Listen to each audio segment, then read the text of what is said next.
I need mod view.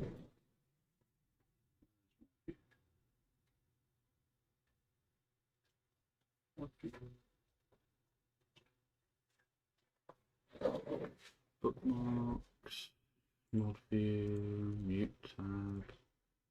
I don't have to listen to me, but everyone else does.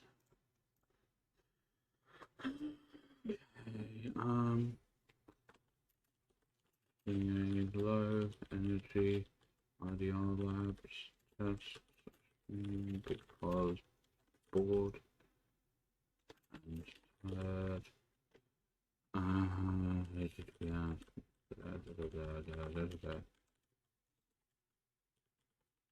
think I might change my name back.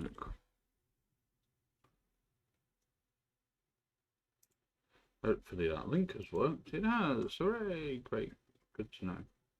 Right, so I've got the Final Fantasy 15 soundtrack. There used to be this version of it on YouTube, which has like the whole thing, but they took it down. Probably for the same reason this stream will get demonetized. Laughing as if I get monetized.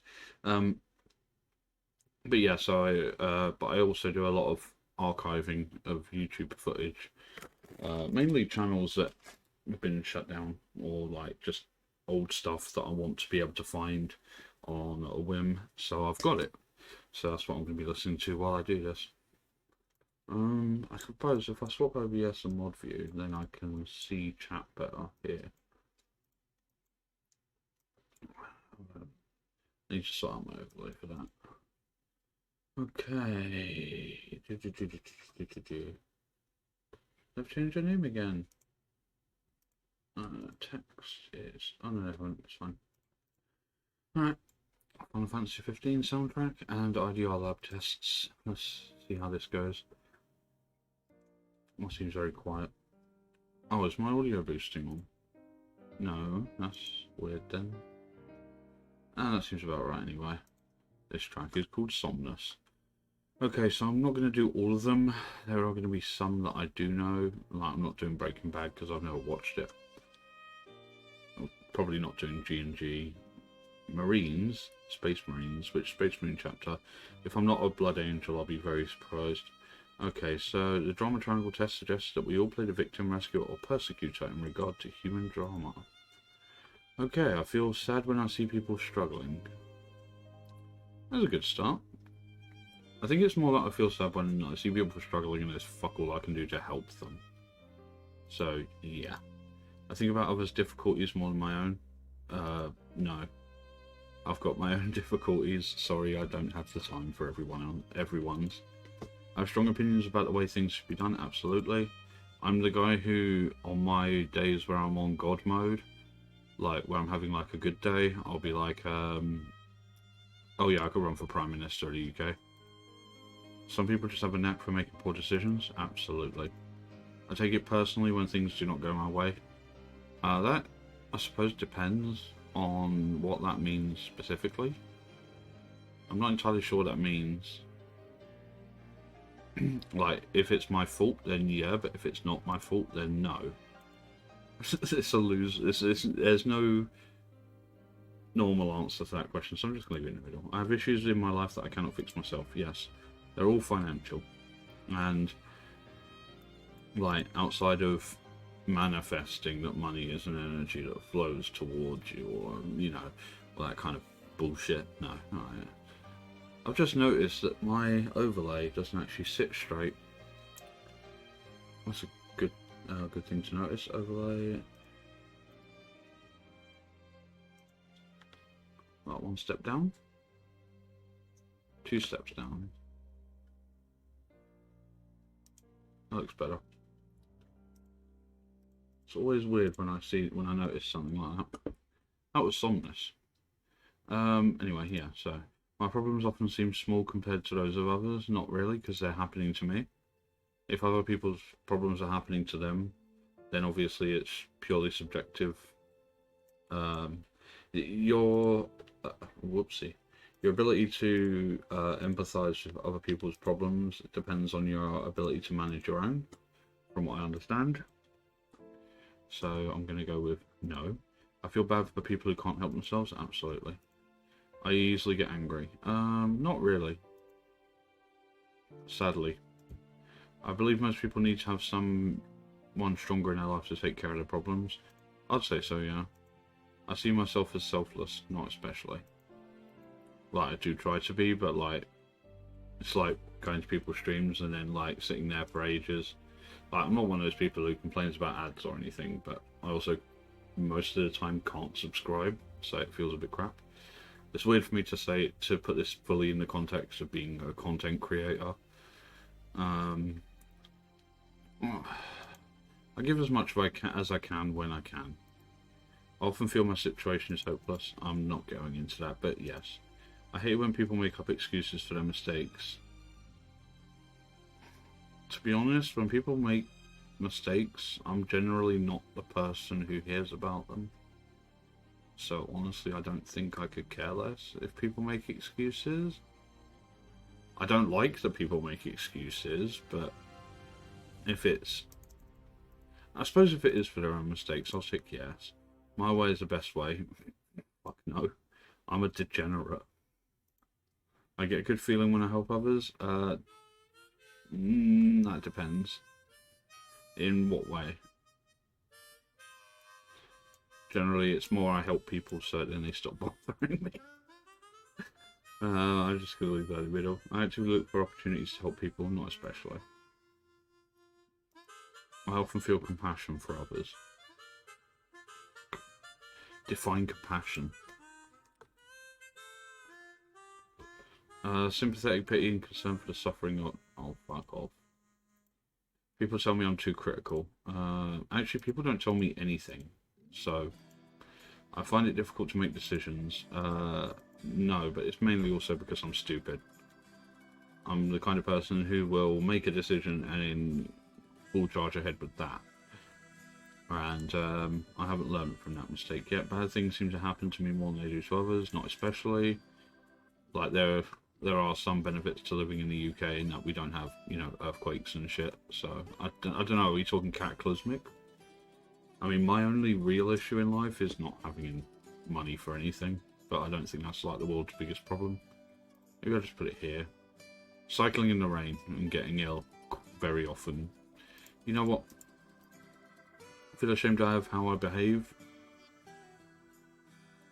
I don't know. I've got like 5 alts on Twitter. One of them's for politics and one of them's for adult stuff. So, yes. I'll say yes. I feel as... I'm not going into that. I find it necessary to push others in order to make them move on to the things they should be doing. Yes. My biggest issue when I was at school and college and when I was still working was that there was nobody around to tell me to do things. And it's like that thing with your parents where, like, if they don't push you to be your best, then you obviously ain't going to really put the effort in. But okay, I don't do it as much as I probably could do, but like, sometimes I get really pushy with people to the point where they find it offensive. I often feel I'm not going into that. I forgive those I care about because I think they do not have the skills to help themselves. Forgive those I care about. Neutral? I don't really understand that question. I often find myself overwhelmed, kind of. I feel I'm forced to act the way I do by my surroundings, kind of, yeah. Like, there are some things about my living situation whereas I have to be a certain way and I'm not allowed to be another certain way because it'll be taken extremely the wrong way. Online is the same kind of thing. You know, you have to be a certain way, otherwise, you know, you just get ostracized. I often feel responsible. Absolutely not. I will step in very rarely. But generally, if people can't help themselves, then that's, you know, their fault, their problem. Like, not really in the sense of, you know, like when they've got like life-threatening illnesses and shit. But like in general, if you come online, like I think the best one is like when people come online, they post an opinion they know is going to get them in shit, and then they're like, oh, why am I being torn shreds off? You know, and it's like, No, they're kind of just stupid. I often think to myself, I'm hopeless. Absolutely. If I have problems, if people have problems, it's usually their own fault. As somebody who spent a good amount of time homeless, I'm going to say this because I know that most of the people who are homeless, not all of them, but most of them, it's self-inflicted. Well, downtrodden, manipulatively, needy, hopeful, and fretful. Jesus Christ. In Cartman's drama triangle, the victim is a role that is associated with feelings of powerless, helplessness, and a sense of being wronged. Victims tend to blame their problems on external circumstances or on other people, and they may seek sympathy and validation from others. Yeah, because I definitely do that.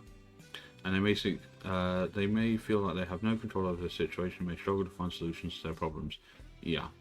Being a victim in the drama triangle is not the same as being a victim of actual abuse or mistreatment. While it's important to acknowledge and address a real abuse or trauma, okay, this is may attract rescuers.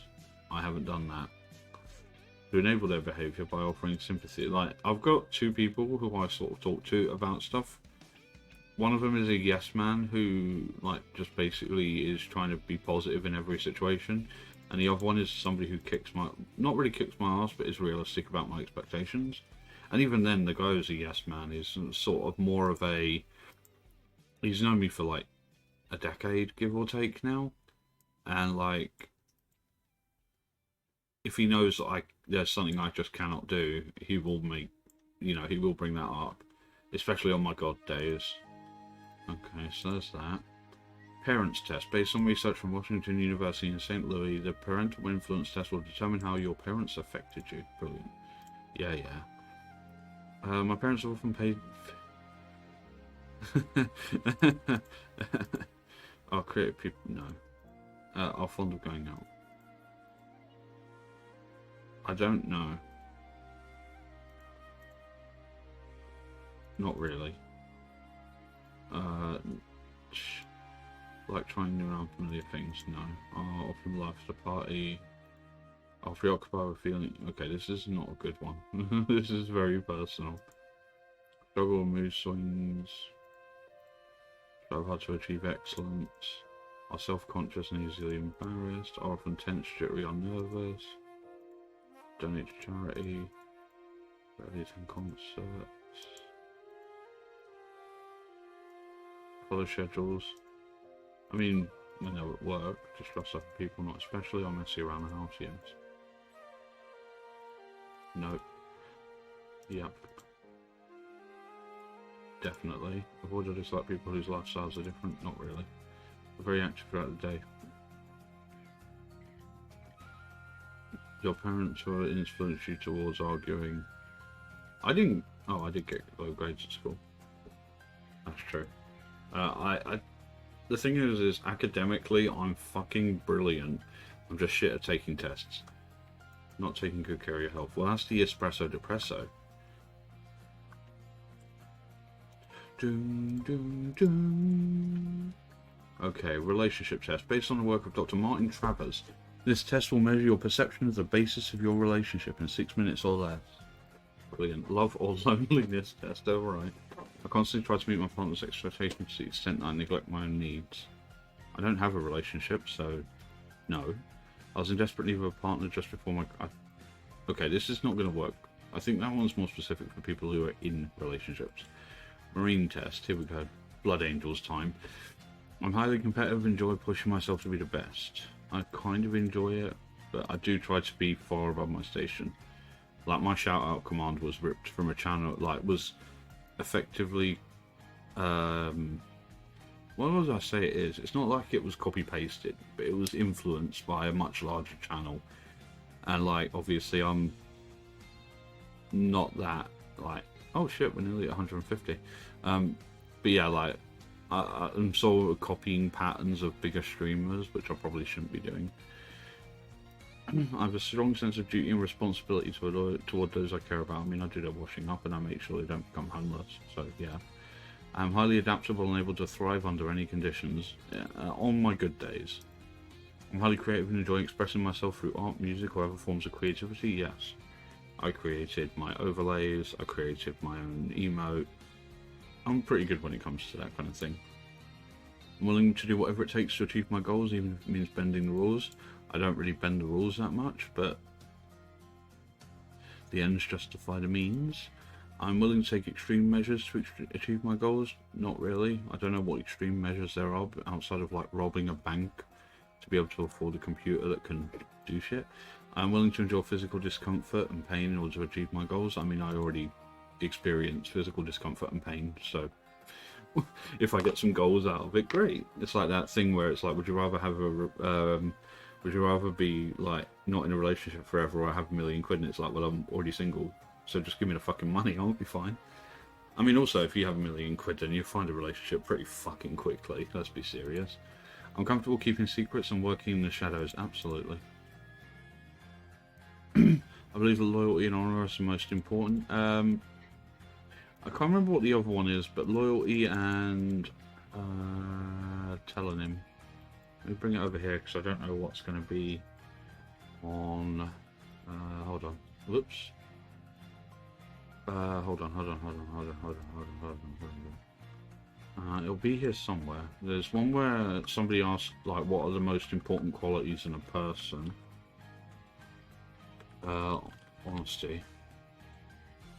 May have to load more in.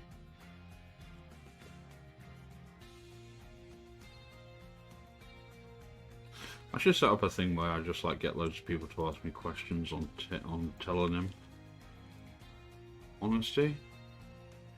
I think it's the other one's integrity, which I suppose is basically the same as honor. Okay, that's not loading. So yeah, honesty and integrity. I think integrity is basically the same as honor. I enjoy working as part of a team. No. I really fucking don't. I learned when I was in college, right? Because when I was in college, I failed an entire course because part of the course was to work as part of a team. And then when I was at uni, we all got our student loans. We bought an Xbox 360, a copy of Gears of War 2, a bunch of extra controllers, and then all the rest of the money went on drugs and alcohol. Obviously, we were at uni. That's what people in uni do, I believe, anyway. By the end of it, we didn't get any coursework done. I had to do a 9-page, well, basically a 3,000 word, which was 9 pages for me because font size and whatnot, article on my own, which I failed. Again, because it was like a lot of the marks were based on your ability to work as part of a team, but all my team were blackout fucking drunk. So no, I absolutely like a team is only as strong as its weakest member, which is not a good way to think about life. But I've experienced enough to say that I hate working in teams as much as I can avoid it. I will. That's why I prefer things like Among Us and Fall Guys, and except in Among Us, I used to play that quite a lot. And there was a group I used to play in, and one of the other people this is a Scottish bird. And like we used to finish rounds, if we were both picked as imposters, we used to finish rounds in less than a minute because we were so efficient at just killing off the crew members. I need to find that footage. I don't even know if I've still got it on this computer, considering how many reinstalls I've done. But yeah, like that's a different type of teamwork realistically, because that's just achieving a goal and then everybody being aligned with the same goal. But at the same time, in a workplace, it's probably one of the main reasons I don't really have a job at the moment, is because I can't do teamwork. Because I don't want to finish my own work and then be lumbered with somebody else's work because they are unable to finish their own. I believe that everyone has something valuable to contribute regardless of their background abilities. Absolutely. There's a word for it where the knowledge that oh fuck it, I can't remember. There's a word for it. It's in like what is it? The Encyclopedia of Obscure Sorrows or something. I can't remember. It's a book I've got somewhere, and like it's got all these words for things that you never knew the right word for. And one of them is that everybody you walk past has at least one interesting story about their life. So yeah, I totally agree that somebody has something. I value independence and personal freedom. Absolutely. I appreciate beauty and aesthetics. Yeah, it's one of the reasons I've said a lot of times that I love Japan more than anywhere else on Earth because of their technology. And hold on, there must be a video on YouTube of it. Let me see. Japanese woodworking joinery. There you go. I love watching these fucking videos. It's so insane.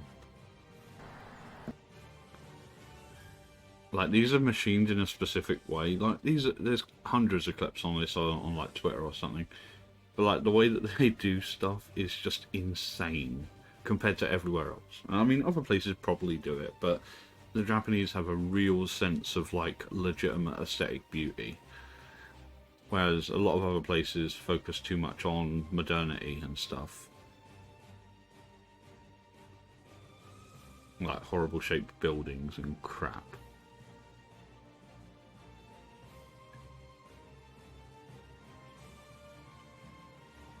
It's just so satisfying. So absolutely, yes. I believe in the importance of being true to oneself and one's own values. Absolutely. I'm willing to take risks in order to achieve my goals. Not really. I don't have a lot to risk. It's one of those like it's kind of one of those if you've got nothing to lose, then why not? But like what little I do have to lose, I can't afford to lose because all I've got now is my computer and a roof over my head, basically. So. I believe that it's important to fight for justice and fairness in all areas of life, absolutely. There was a question asked on Twitter a couple of days ago where somebody asked, what did you learn from the Assassin's Creed games? And it was something along the lines of, my response was something along the lines of being willing to fight for those who lack the knowledge or ability to do so for themselves. I believe in the importance of moving quickly and decisively to achieve success. Probably. There are things that specifically work against me in that way, but whatever. Yes, absolutely. I'm highly adaptable and able to think on my feet in unexpected situations. Probably. I mean, my life isn't that exciting, so generally I don't encounter a lot of unexpected situations. I value loyalty and trust, absolutely. If I can't trust somebody, then that's it. I just won't interact with them because there's no reason to. If they won't be honest with me, then there's no point interacting with them. I often feel motivated by my emotions and feelings. No, it's the complete opposite. I actually usually feel demotivated. Opposite of motivated. Antonym, unmotivated. Okay, I didn't know if it was un or d. Both of those prefixes usually reverse the meaning of a word. But yeah, usually my emotions and feelings are pretty espresso depresso, so they lead me to not doing things. For example, tonight I'm not doing Elden Ring because I can't be bothered to play a real game. I'm comfortable following orders and executing them with precision. No. It's tough. If I was told to do something in a specific way and I could see a better way to do it, then I'd do it my way. But obviously, if the way that they're telling me to do it is the most efficient way, then probably I think I'll just leave it in the middle. I believe in the importance of celebrating with one's victories and accomplishments, absolutely. Sadly, we don't live in a world where celebrating intelligence and creativity exists anymore. Nowadays, painfully mediocre is the new average, or the new goal, because so much in the world has already been done that being mediocre is about the best you can hope for. This comes back to another argument I have a lot about when I was at school. If you came fourth place in a race, you didn't get shit. Like nowadays, basically, if you came first, you got gold, silver, bronze, whatever. But if you came anything else than that, no, you got nothing. But I absolutely, I value loyalty and brotherhood. That's sexist. I'm joking. Don't give a shit. I do value loyalty. I believe that following a set of rules and principles is the best way to achieve success, not especially. Generally, most people who are successful in life are the people who haven't followed the rules, or generally principles at all. Right, and it's because they've blazed their own trail that they've made themselves successful through their own means. I believe that the ends justify the means, and that some sacrifices must be made to achieve it. Yeah, absolutely. Just this here. Ends justify the means. I'm highly mobile. I don't know what that means. Able to adapt to any situation, or I mean most situations, sure. Believe in the importance of community and helping each other, sometimes. Again, it sort of comes back to one of those your team is only as strong as your weakest member sort of deals, so I'm going to leave it in the middle. I believe in the importance of enjoying life and having fun, even in the midst of difficult situations. Generally, I'm going to say like no. I think that if you're having, even if they're in a difficult circumstance, then dealing with that difficult circumstance should be your first priority rather than enjoying life and having fun. I'm going to maybe put that there actually. I believe the technology and innovation are the keys to achieving success, yes. But they need to tone it the fuck down before AI destroys everything. Well, I value tradition and heritage and believe that they should be respected and preserved, absolutely. I believe in the power of self-discipline and hard work to achieve success, absolutely. Again, like, it's one of those things where on most days I don't feel like doing anything, and so I don't. Like, for example, today I spent most of my day watching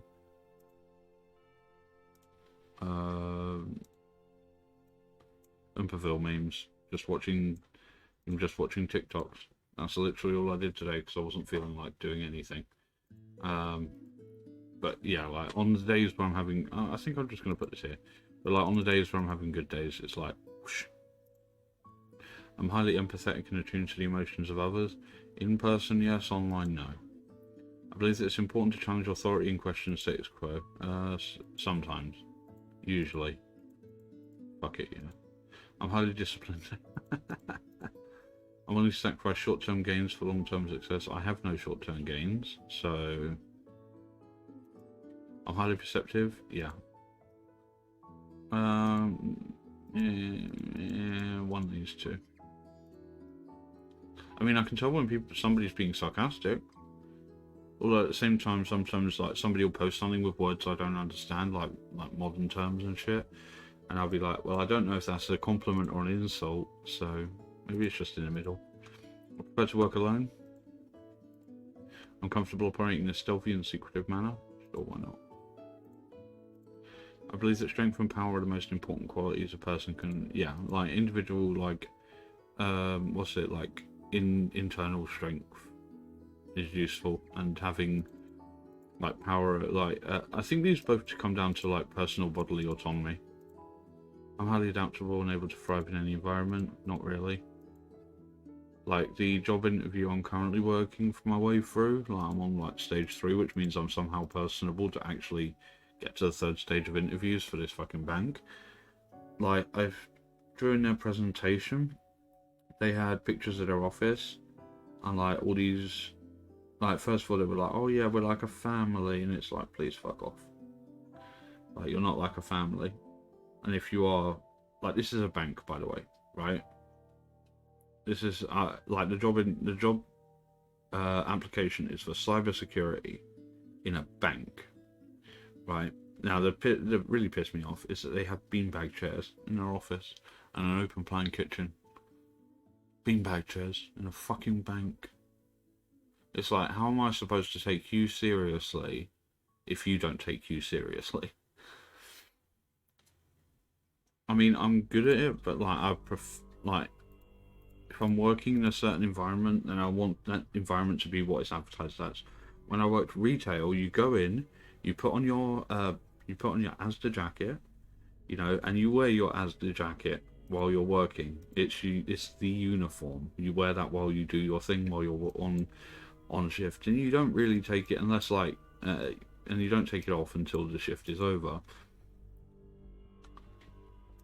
But I'm guessing, I bet good money. Like, the thing is when I did the video interview, which was the last stage, right? I haven't had my hair cut, but I have had it. I did like wash it properly and shit, and I wore my smart shirt and I cut my nails, and you know, like, I looked really smart, and it didn't fucking matter because like 2 people turned up in tracksuits, and it's like, oh yeah, we love that energy. Oh yeah, family energy. Give it a fucking rest. You're a bank. I enjoy pushing myself to the limit and testing my own limits. Sometimes, yes. Even when I'm, like, I mean, even just doing this stream tonight is technically testing my own limit on whether or not I'm willing to do low energy streams when I'm not really feeling it. I believe in striving for excellence and achieving the highest level of proficiency in my chosen field. Absolutely. It's why I'm applying for a job in cybersecurity at a bank. I believe in justice and morality. Yeah. As long as justice is the right kind of justice, and morality is the right type of morality. I prefer to make decisions based on logic and reason. That depends. I'm a Dark Angel? Lol. Nice. That's not bad. First Legion. Dark Angels are one of the most enigmatic and secretive chapters of the Space Marines. They were the first Legion created by the Emperor of Mankind during the Great Crusade, and their leader, Lionel Johnson, was one of the Emperor's most trusted Primarchs. The Dark Angels are known for their loyalty and dedication to duty, and they have a strong sense of honour and tradition. They are also feared by their enemies, as they are relentless and ruthless in battle. However, they also have a dark secret that haunts them. During the Horus Heresy, they were divided and split in half. Anyway, and their troops are highly disciplined and well trained.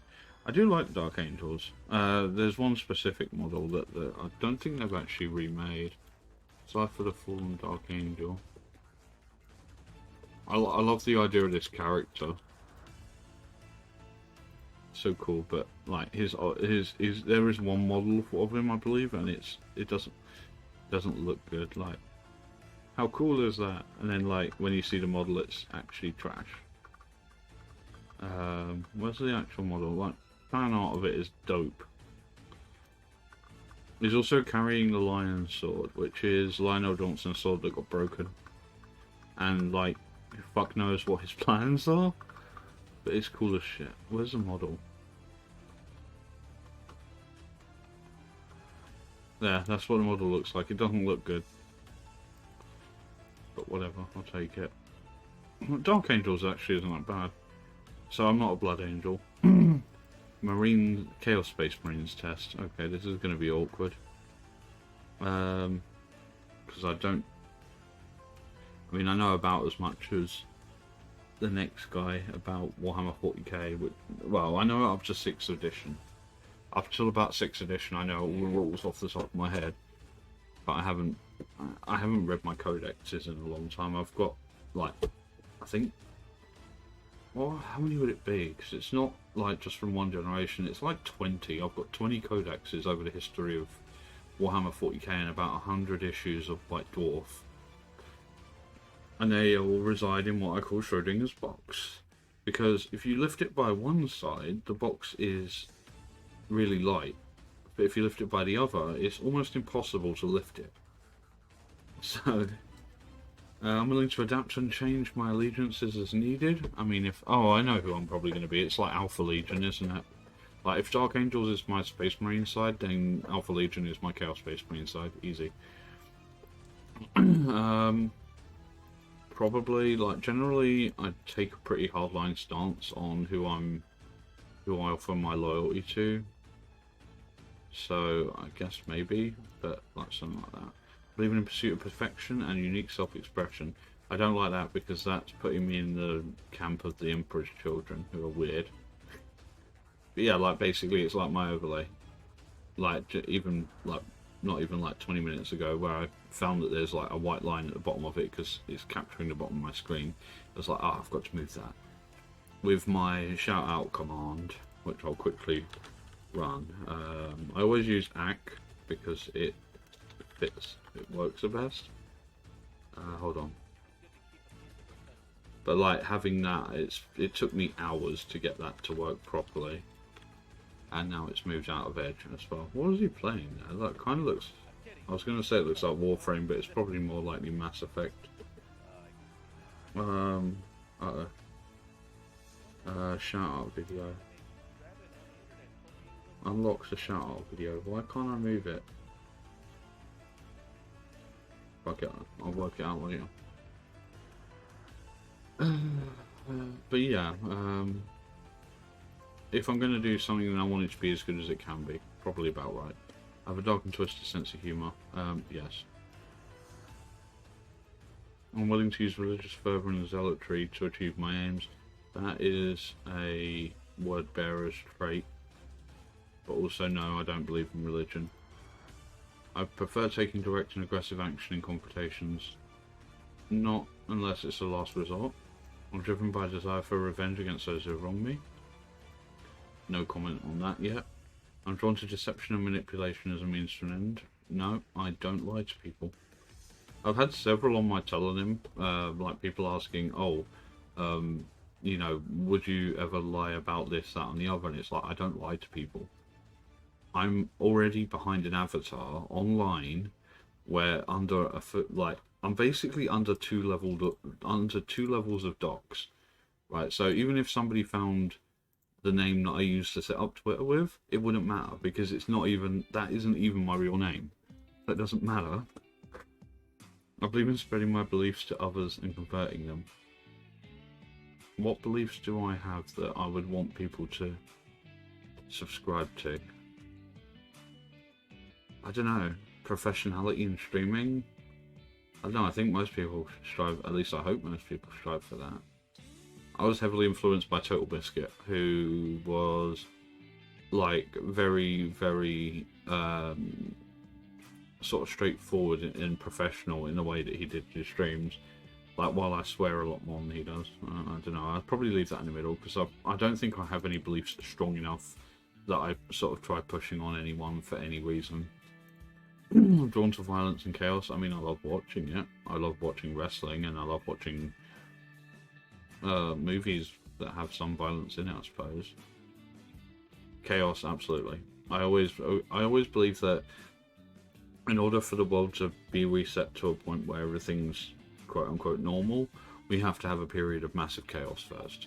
And then, like, basically people will do all the chaos, you know, all the looting and shit, and then eventually we'll get bored of it, and then we'll just be like, this ain't working for humanity as a whole, let's just, you know, settle the fuck down. So probably, yeah, I'd say so. I feel a strong connection to chaos as a force of change. Oh, well, that just perfectly outlines what I just said. I'm highly attuned to unusual aesthetics. I don't know, is retro aesthetics unusual? I suppose nowadays. Depends. It highly depends on what counts as unusual. I'll probably say no, because I'm guessing the opposite to unusual would be conventional. I think I'm just going to go to there. I have a strong sense of purpose and destiny. God, I used to. I believe in the power of secrecy and subterfuge, yes. I enjoy causing chaos and panic in others. No, I try to avoid that, if at all possible. I don't have any beliefs, really. I have a pragmatic and a practical approach to life. I've got a practical approach, dealing with things sensibly and realistically. In that case, yes. I see the world as complex web of hidden agendas and schemes. I mean, what's the count between conspiracy theorists and governments right now?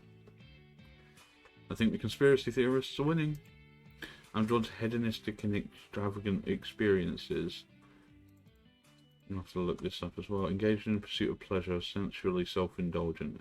Sex, drugs, and rock and roll, basically. Not especially. I find release and satisfaction in conflict. I don't know. I'm willing to betray or manipulate others for personal gain. No, that goes against basically everything I stand for. I believe in the power of magic and other arcane arts. Yes. I'm willing to make tough decisions and take drastic measures in order to achieve my goals. Not really. I don't think. Like, I won't like make a big thing about it while I'm streaming.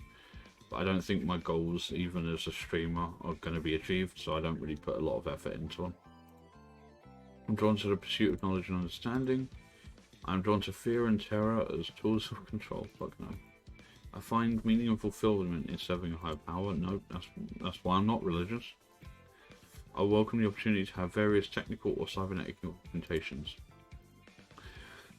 Just no comment. I would love that. Me and my friend Alex have been talking about the concept of transhumanism for decades. Not decades. Decade. I seek pleasure and indulgence. Not really. I mean, I like the occasional snack, but I enjoy playing mind games and outsmarting my opponents. The upside, I suppose, is that I actually do have opponents. You know what, I'm going to put this all the way up because I do have opponents that I'm currently outsmarting, which is funny. Like, I'm going to replace opponents with enemies. I do actually have enemies that I'm currently outsmarting, and it makes me feel really good about that. I believe that technology is the key to unlocking humanity's true potential. No. Actually, this is sort of middle ground again. This is the AI question, effectively. I believe that technology is the answer to unlocking humanity's true potential, because of the way AI does things, but it shouldn't be embraced without hesitation, because that would be the end of humanity. I'm fascinated by ancient mysteries and secrets, absolutely. I believe that change is inevitable and must be embraced. Well, yeah. I value power and dominance over others, not especially. I'm willing to take risks and push boundaries for new experiences. Again, not really. My life isn't interesting enough, really, for me to, you know, think, ooh, actually, I can't even think of a new experience. I am willing to challenge established norms and beliefs. Not really, because you do that and you're outcast. I have a short temper and can easily lose control. No.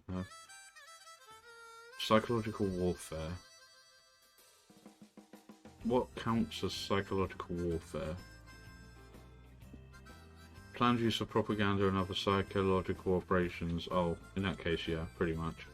Like, it's not something that I plan to indulge in any time soon, but I know if I ever get bot raided, who I'm blaming, and also some other things, so. But I believe you should fight. Like, basically, the only reason that I'm willing to use what would be described as psychological warfare is that is what the other person did first. So it's just retaliatory, using the weapons of the enemy against them. I believe in striking fear into the heart of my enemies. No, I'm not that dramatic. I am willing to embrace sacrifice and risk for the thrill. And risk for what? I don't understand this question. I see the decay and corruption of the world and embrace it. No, I wish I didn't have to embrace it. I find solace in the order and efficiency of machines and often feel disconnected from the messiness of biological life. Yeah, I mean, computers are fairly efficient. I found beauty in darkness and decay. I mean, kind of. I used to draw art. Like when I was in college, I was on an art course, and I used to just, like, in my spare time, I'd just sit on the roof and, like, I'd draw a landscape of, like, what I could see, basically, which was usually, it was like kind of industrial, but I just drew it all on fire and fucked up and like futuristic and shit. I'm willing to break rules or laws to get what I want. Not really. That doesn't work out well for people in general. I'm deeply committed. Please. I believe in using any moves necessary to achieve my goals. Sure, even if my goals are basically pointless. I value resilience and endurance. Oh, I'm going to be an Iron Hand, aren't I? Oh, I'm 1,000 Sun. Dope. Yeah, I'll take that. They're the Psychers of the Chaos Space Marines. These guys are cool. Right, political test. Oh god, this is going to be horrendous. This is a dangerous one to take. Right. Oh, that's pretty good, actually. A lot of the lifestyle diseases of our age, such as depression, alcoholism, and drug use, are probably due to people despairing that their communities, cultures, and jobs are being uprooted. Yeah. I think Jordan Peterson put it best when he said something along the lines of people are depressed because they lack direction, and like how things are changing very, very quickly and not necessarily all for the best. So yeah, I believe that a lot of people have these things because things are changing too quickly for them to properly adapt to. Equality is more important than economic growth. I mean, yeah, as long as we're talking about real equality, because economic growth doesn't matter if the people aren't on the same playing field. Oh, shit.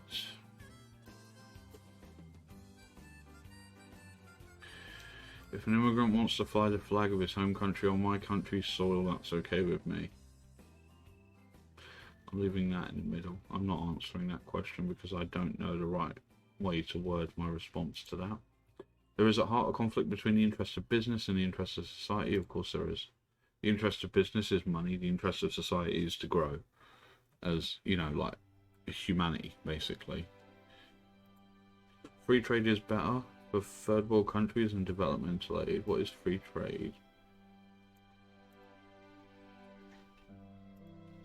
refers to policies that allow inexpensive imports and exports without tariffs or other trade barriers. In that case, yeah, probably. Developmental aid is only beneficial if both parties are receiving. I suppose it comes back under equality in a way. Is that realistically, things only work if everyone's equal. Like giving. No, I'm not. I'm not finishing that thought. The people who have the ability to influence internationalist agendas are selectively looking out for their own interests. They do not have the well-being of the ordinary citizen at heart. I mean, you've only got to look at the heart of England at the moment with our Prime Minister. Like, he doesn't give two flying fucks about the average person because he doesn't know what it's like to be a normal person. I think, honestly, you've got to know what it's like to be like dirt fucking poor to really understand how to best, you know, help the people that you're elected to look after.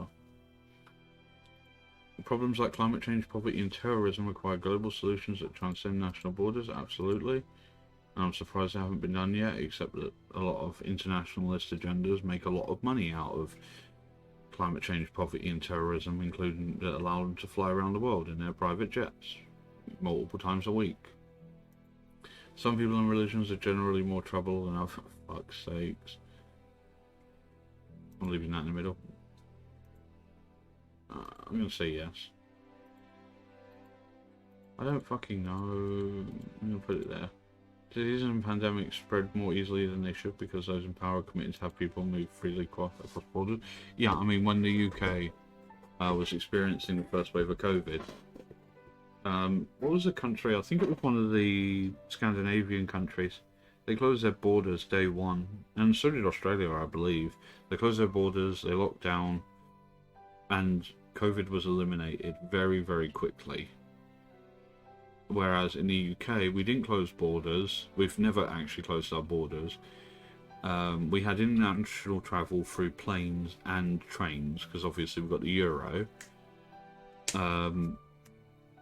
Yeah, we fucked up big time. But yeah, like this is literally saying that. Because COVID came to the UK and like the 19 different fucking variants we've had of it. Because our government, not even because they are so committed to having people move freely, but because they didn't do anything about it. It's like right now in Calais as well. I think it's in Calais, where they're talking about diseases that haven't been seen for hundreds of years are in the camp there. And it's like, cool, why are we letting that happen? The market is generally better at allocating resources than the government. They're both pretty crap at it, to be fair. Capital punishment should be an option in some cases, absolutely. There are some cases, but, hold on. Right, so in those cases it has to be watertight, it has to be 100% proven.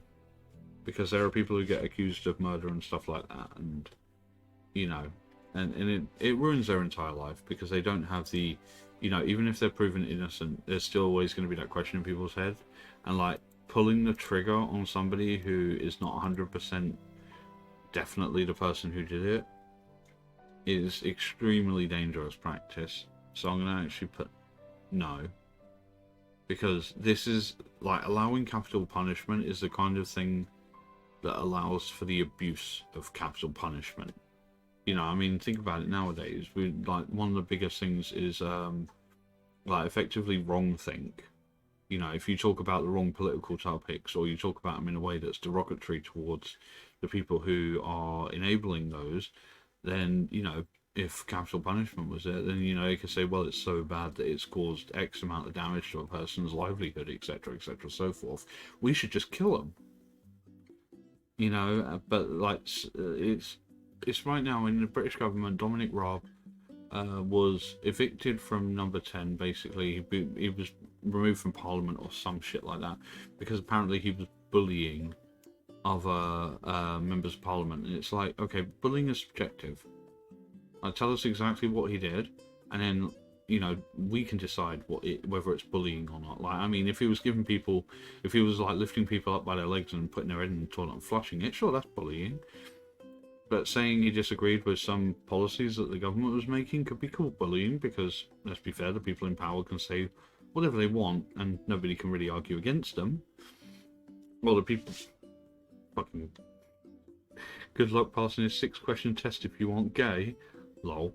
But at the same time, it's all subjective, so I disagree heavily with this, because it opens a door for abuse of capital punishment, and it would be abused. There'd be 100% cases where somebody would be put to death for doing something, and then like 2, 5, 10 years later, it would be proven that it wasn't a secure conviction, and they've just literally murdered a person for nothing.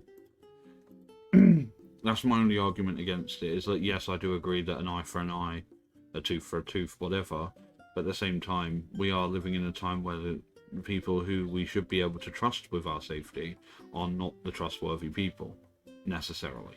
And I really shouldn't be talking this badly about politics on a public Twitch channel, but at the same time, fuck it, if I get cancelled out, who's going to notice? It almost never ends well when the government gets involved in business. Basically, yes. Overall, labour unions do more harm than good. I thought labour unions were good. What is a labour union? Oh, it's American. Okay, hold on, let me see. Organisations that represent workers in many industries recognised under US labour law. Their activity today is sentenced on collective bargaining over wages. No, not really. If effectively they have a person they can go to and say, we don't think we're getting paid. Saying that right now we're having a massive walkout of NHS workers in the UK because their pay is a bit crap. And that's putting literally millions of people's lives at risk. And I don't think that was unionised. I don't know. This is tough because I've never been part of a labour union. Everywhere I've ever worked has had private unions. So I'm going to put it like there.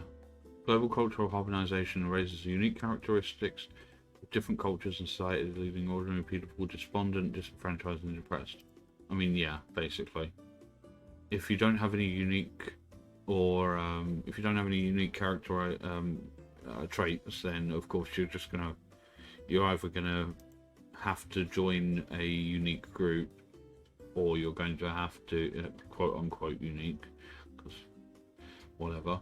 But people are generally despondent, disenfranchised, and depressed anyway. So marijuana should be legal. I know. I disagree with that heavily, because number one, I've seen what it does to people, and number two, because if the government was, it's like that thing about Pepperidge Farm, I think that's a joke, of like them finding fentanyl in government allowed weed, in the same way that they tried to poison alcohol during Prohibition. So like it'd be a really quick way to get rid of a lot of potheads, but at the same time, like, if the government was mandating it, then there'd be tax on it as well. They'd only be doing it because they could make money off it. Organisations of the United Nations, WTO, and the International Monetary Fund play a positive role in addressing humanity's. No, they don't. They don't give a shit about humanity's common problems. We need to increase taxes on industry out of concern for the environment.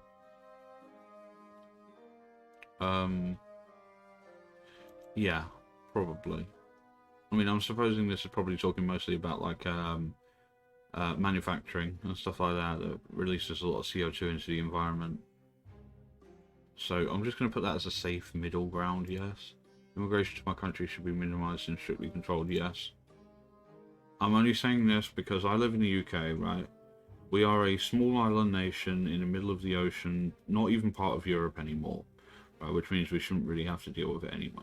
But at the same time, we are overcrowded, right? The last time I checked, right, because it's sort of related to a job I used to do, and I still talk to some of the people I used to work with, right, there are 800,000 prison cells in the United Kingdom. Hold on, let me see.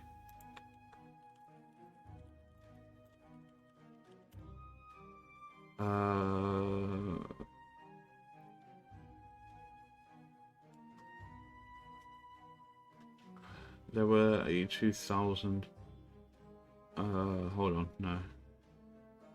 The prison population is projected to grow to 98,700 by 2026. But basically, from what I understand about it, is that there are more prisoners than there are prison cells, to the point where people are being doubled up, which is obviously really not that good. But we don't have housing. We literally have veterans of World War II sleeping under London Bridge. We don't have room for more people in this country. The way the West has spread democracy and human rights around the world is positive development that helps promote peace and stability? No. Democracy only works when it's agreed upon by everybody, and most places did not agree to having democracy. Rehabilitating criminals is more important than punishing them? Yes. Actually, most of the time. I'll say that most of the time. Like, obviously, there are people who can't be rehabilitated. There are people who don't want to be rehabilitated. It comes back to the point I made earlier about homelessness and how many people are generally homeless because of their own fault. It's the same with criminals. There are people who get institutionalized, right? People who come out of prison, but because they've gotten so used to the structure of, you know, you get up when you're told, you have meals when you're told, you go to classes and workshops when you're told, you know, that living in the outside world is more of a punishment than being in prison, because they don't know how to function properly in, like, quote unquote, the real world anymore. But honestly, that's because the criminal justice system, especially in the UK, is really trash at actually rehabilitating people, and, like, you know, trying to make sure they don't reoffend. It's one of the cycles that's very similar to the way the job centre works. Is that once, like, I'm on benefits at the moment, right? So yes, call me a sponge, whatever, you know. But at the same time, it's the case of once you get into the benefit system, it is really hard to get back out of it, because you get so used to living a certain way, and, you know, on a specific diet and whatnot. And also, they don't do, for example, run-ons anymore, which is a feature they used to have, which is where once you get a job, they'll still pay your benefits for like 1 month. And so you're still, like, you have that buffer, but nowadays they don't even do that. So yeah, it's kind of, government should provide better healthcare to its citizens free of charge. Kind of depends on what's meant by citizenry. Like, it's one of those things where, like, in a lot of countries, if you've worked there, or, like, you have a specific skill that is beneficial to the progression of that country or whatever, then yeah, like, but if you're a smackhead who hasn't worked for 20 years, no, not really. I don't think that they should be paying for your smack. The free movement of people across borders is needed to address labour shortages. No, it's not. That's bollocks. This is literally a myth made up by governments, and provide opportunities for individuals who might otherwise be limited by their cultural background. People aren't limited by their cultural background anymore. That's not how that works. But the free movement of people across borders is needed to address labour shortages is bollocks. Because most people don't come, for example, and I'm going to have to talk about the UK because it's where I live and therefore it's where I have the most knowledge of. Most people do not come to the UK to work. Most people come to the UK because we have a national health service and we have a benefit system that is set up to give them money. Increasing international governance increases the distance between voters and those in power, thereby undermining everything undermines democracy. Anything that is done by governance will undermine democracy nowadays, because they like their power and they'll do anything to keep it. The world is becoming increasingly interconnected. We are past the point where nation states can adequately solve the problems facing humanity. No. Like, while we're becoming less connected, if anything. I am a localist left. Bernie Sanders, Ralph Nader, Tulsi Gabbard. Okay, explain to me what left generally favours progressive values, government intervention in the economy to promote social welfare, and a focus on collective rights and social justice. Prioritises community or national decision making over a globalist or international one. Emphasises. Oh, hold on, I'm a localist left. Okay, hold on. Anti-establishment. Yeah. And often nationalist movements that emphasise the importance of national sovereignty cultural identity, strict immigration controls, and increased border security in opposition to refugee resettlement. Also typically supports tough on crime policies, including longer prison sentences, even though I very specifically said I prefer people to be rehabilitated than punished. What? This thing clearly isn't paying any attention. And oppose free trade agreements. I said I wanted free trade agreements for everyone. This thing is as dumb as this hasn't worked. I mean, I'm very close to whatever localist right is. I don't think that counts. Oh, I'm reading localist right. My bad. Season. Oh, I really am too tired for this shit. Sees international harmonisation as a tool of neoliberalism or global capital to increase their power and large corpos, and the mega wealthy is responsible for increased economic inequality and the erasure of traditional communities and cultures. Prioritises economic and social justice within communities and may advocate policies such as increased progressive taxation, a higher minimum wage, and greater protections for workers and consumers. There you go, perfect. I want government to fuck off. I want corpos to pay more taxes. I want a higher minimum wage for people in work, and I want great protection for work. Fuck off. I want great protections for workers and consumers. So yeah, I'm good with that. Orientation test. Oh, here we fucking go. What the fuck? I've already done this. I identify as a Mayan. Well, oh god, no, we're not doing this one. Antagonism test. Based on research from the University of Georgia, the difficult person test.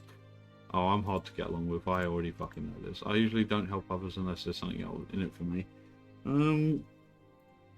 I mean, to an extent, like, I prefer to help somebody if it's, like, reciprocal. Like, I will help people who can't reciprocate, but I prefer to help somebody who can help me in some way in the future, so... I exploit others towards my own end. I don't exploit people. People do what I want because they're afraid of me. Honestly, I've never understood this thing. Like, a lot of people say their chat bullies them and whatnot as a streamer. I mean, I don't generally have a big enough audience to know if like, people will bully me. But I get a feeling that for some reason people wouldn't. Like, I've got a kind of respectable community. Like, a very, I think it's one of those things where, like, my average age range for viewers will probably be on the higher end of, like, people who maybe have more interest in politics and shit than video games. So I could probably do more talks about politics or like discussions probably, because I couldn't talk on my own for that long. For example, this is going to be a long ass stream and I'm going to get really, my jaw is going to get fucked. But at the same time, I don't know if people are afraid of me because people don't tell me shit. I think about hurting and or humiliating people who annoy me. I mean, humiliating maybe. That's only because they tried humiliating me, so I'm going to leave that in the middle. I don't really care if I offend others. Yeah, actually. Like, to be fair, we live in a world where people get offended very, very easily, and I disagree with that. Like, I was born in the 90s, the way I talk is the way I talk, and like, I'm not changing that. Like, I swear a lot, which I know some people don't really like that much. I was very specifically told that there are people who do not raid me because they know that I'm a basket of swear words, ready to be tipped over at a moment's notice. But at the same time, being offended, like, is subjective. I believe a lot in, like, taking subjective standpoints into consideration. And, you know, like, there's two different types of being offended from my experience, right? And it's when somebody says, I'm offended by this, here's why. You know, cool, maybe I can learn from that. But most people don't do that. Most people, when they're offended, will just, like, immediately go for personal attacks and straw man arguments. And after that, will go out of their way to make you look like the most evil person imaginable. And then, like, usually it will come with a quote like, do better or something, and it's like, please just go into that corner over there and fuck yourself. I think it's, let me just check, I honestly think it's actually on here, isn't it? Let me see. I can't remember. I think I've put in my about. This is how long my computer takes to load Twitch, by the way. Let me see. Is it still on here? Did I change it?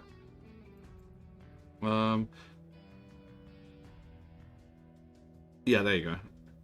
The rules are simple. While I may be a small streamer, I still have standards for people in the chat and for myself. Basically, don't be a dick and treat others the way you'd like to be treated.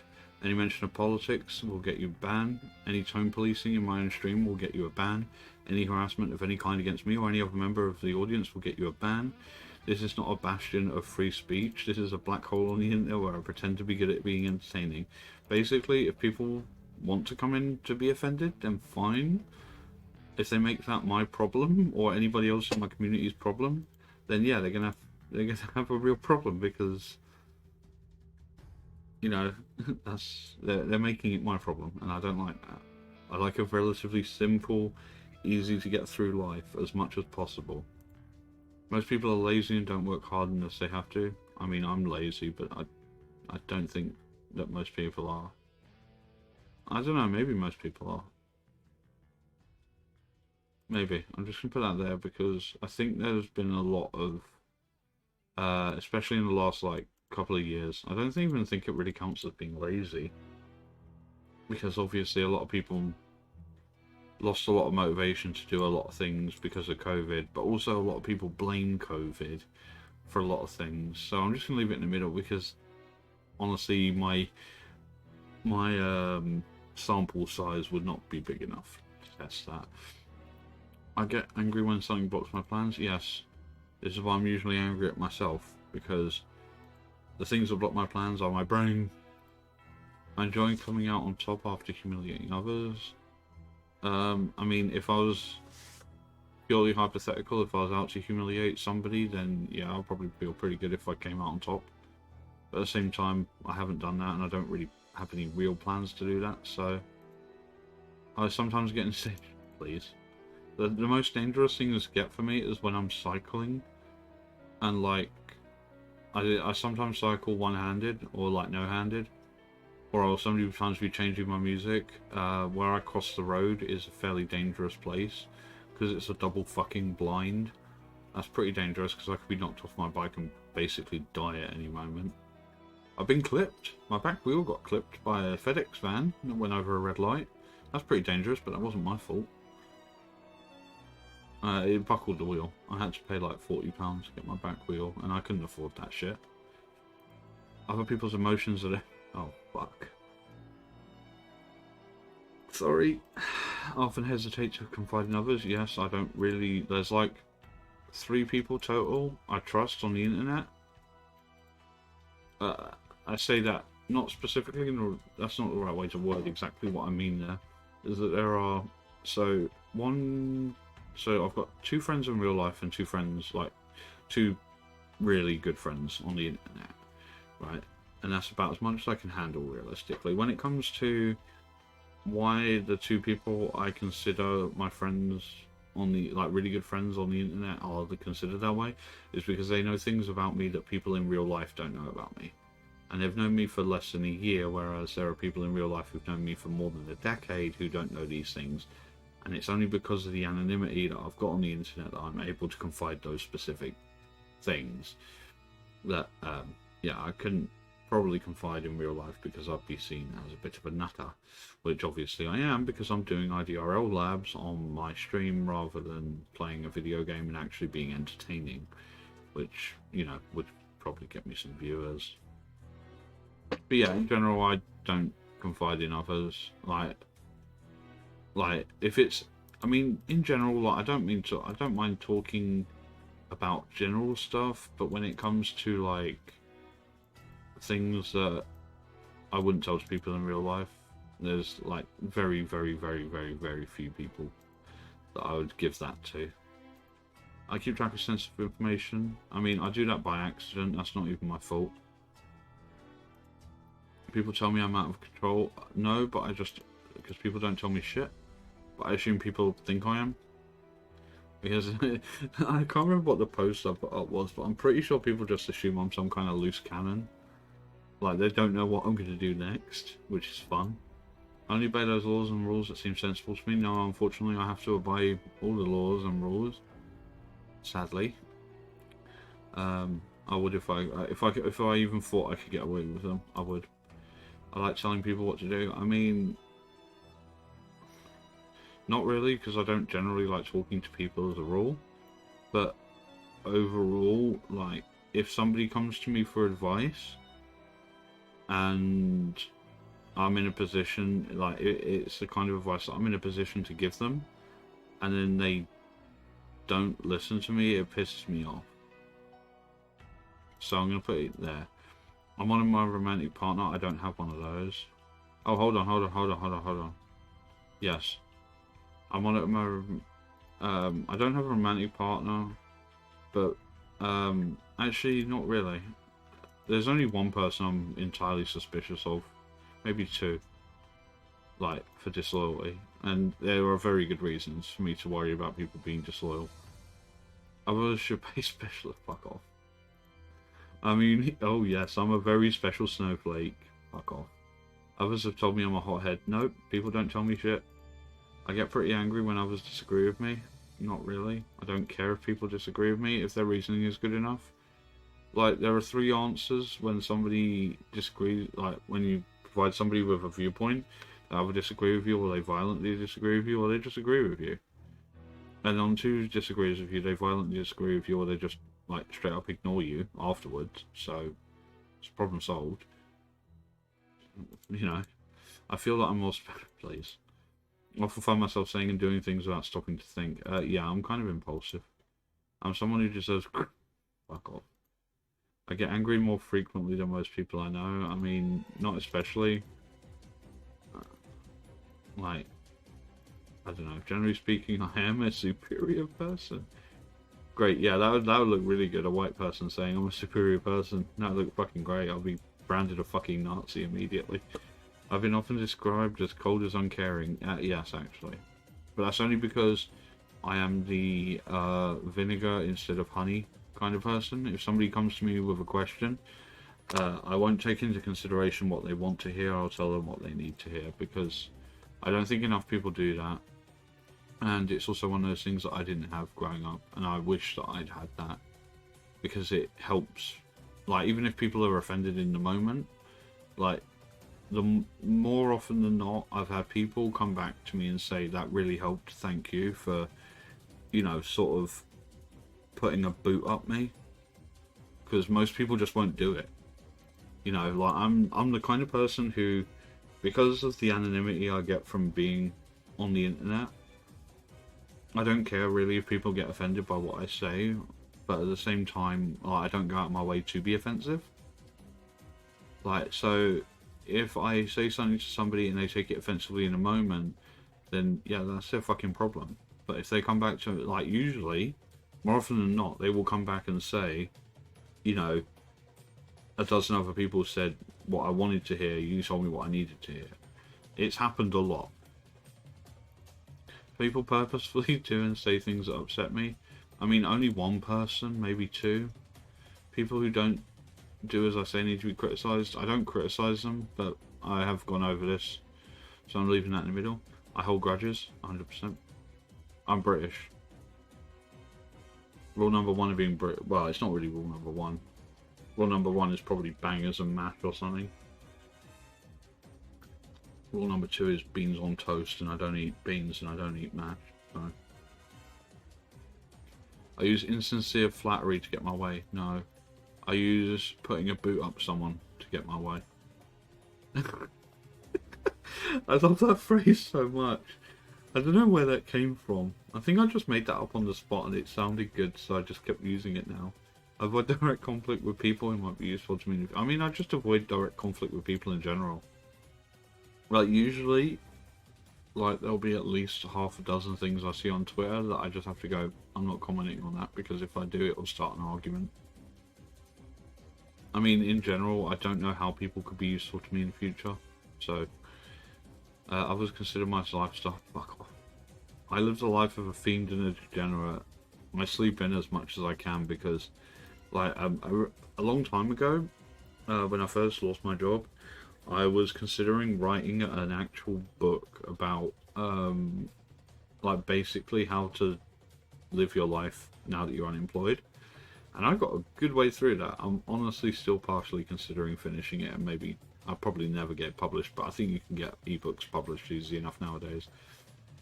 But like, yeah, I mean, I wear joggers all the time, which is something I never used to do. I hate wearing, like, I used to hate the idea of wearing joggers, but like, they're comfortable, so whatever.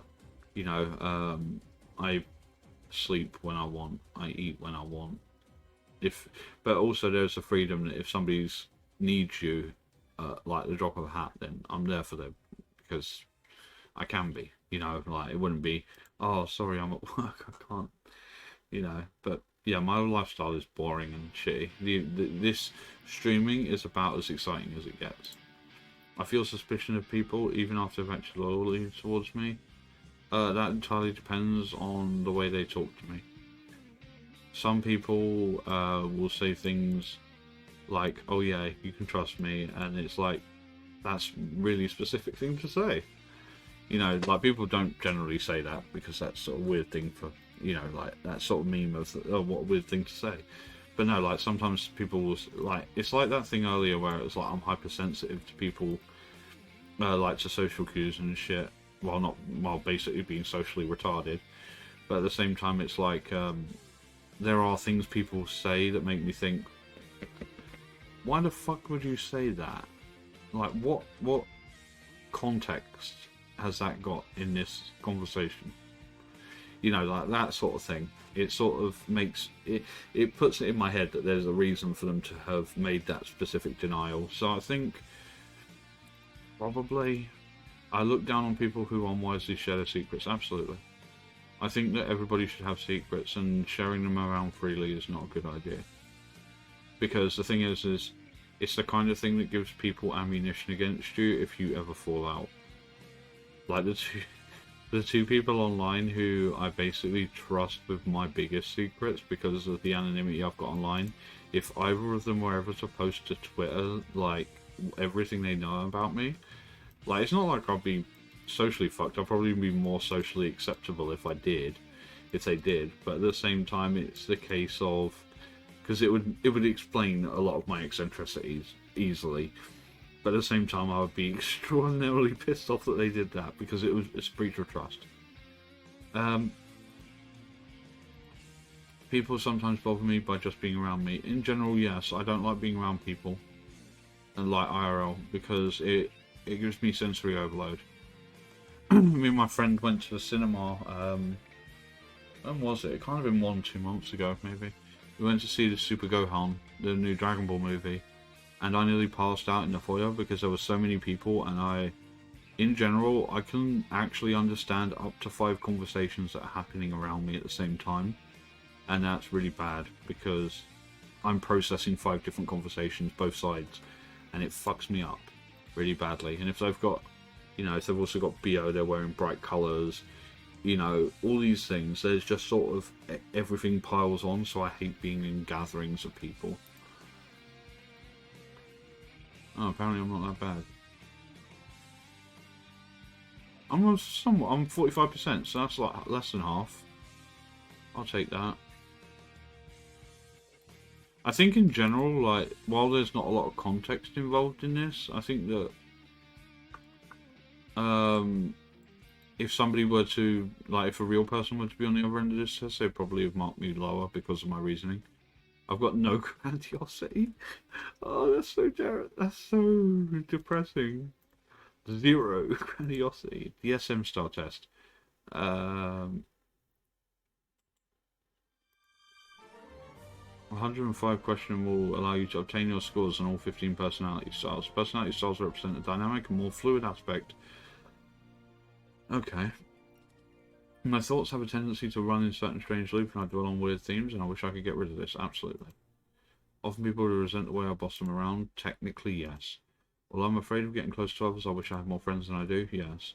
The thing is my specific trust issues, as well as the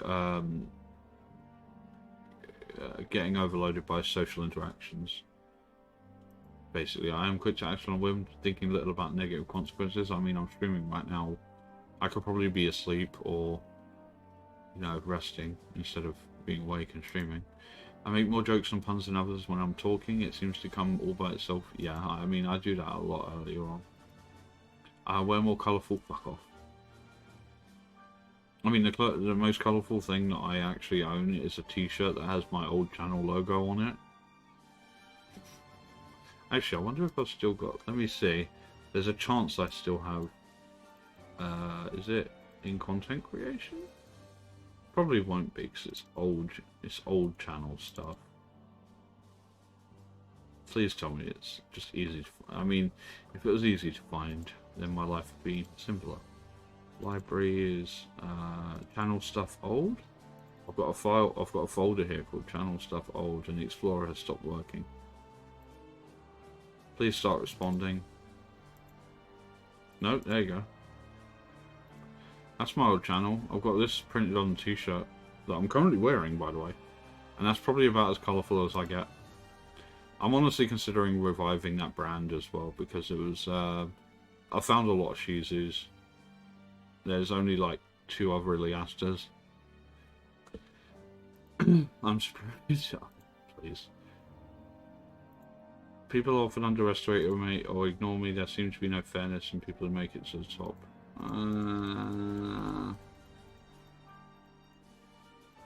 I do not let my guard down around others until I know they like me. Yes. No. I regard myself as sociable and good with people, and I often end up taking center stage. I mean, the thing is, right, is despite all my social problems, I've been told by specifically interviewers I'm actually fairly personable. And like, even when I make points that they disagree with, like when I'm challenged on them, I provide answers that are the kind of things that a reasonable person would say, rather than somebody who's actually as socially damaged as I assume I am. I don't feel particularly obliged towards my family. No, not anymore. I used to, but now I don't. I'm anxious. Yes. I've engaged in self... Moving on. I finished my work and chores before... No, absolutely not. I could be making overlays, or I've got Alex's Melania runs to do, like I did with Fubuki's. I could be tidying my room. You know, like, there's lots of other things I could be doing instead of streaming. Fuck that. I'm often told that I'm a very correct and respected person. I don't get told anything, but respected is something that I... Actually, I'm just going to put disagree, because I don't get told anything. I assume people think that I'm not a respectable person. And to be fair, if that's their opinion, let them have it. Because I don't really give a shit at all what people think. I often forget my own perspective because I'm afraid others will reject me if I speak my mind. I don't forget my own perspective. My perspective is very set in stone. And like, if it's about a topic that I don't know about, then I will learn about it before providing any responses. I am afraid that others will reject me if I speak my mind, no, because not everything I have to say, it's like everyone, not everything I have to say is in line with the narrative. If a good thing comes my way, I don't feel happy about it, I don't feel I deserve to be happy. Less that, then I'm absolutely terrified that something will go wrong to counterbalance it. A lot of times in my life that's happened. I can disappear into my own thoughts even while things are taking place right under my nose, absolutely. Generally they do. Like, if there's an argument happening, I'll just listen to a different argument, or, you know, just think about something else. The thought of having no one in my corner to look out for me makes me seriously afraid. Not really. That's my life in a nutshell. I'm in my own corner because nobody wants to be in this corner, and I don't blame them in the slightest. It's not a good corner to be in. My ideas are ahead of their time. No. My ideas are about 10-15 years back. The way I want to make content is not the way people want content nowadays. Like, the way that I want to make content is very professional, very upfront. I can't really do it that well, but it's what I want to be doing. But nowadays people don't really care about things unless they're within a 10 to 15 second time frame. You know, it's why TikTok and YouTube Shorts and shit like that exist. Because people don't want things that work like that anymore. I'm always worried about one thing or another. Yeah, I subordinate myself to others. I do avoid trouble as much as possible, but I don't ever bend the knee to anyone to do it.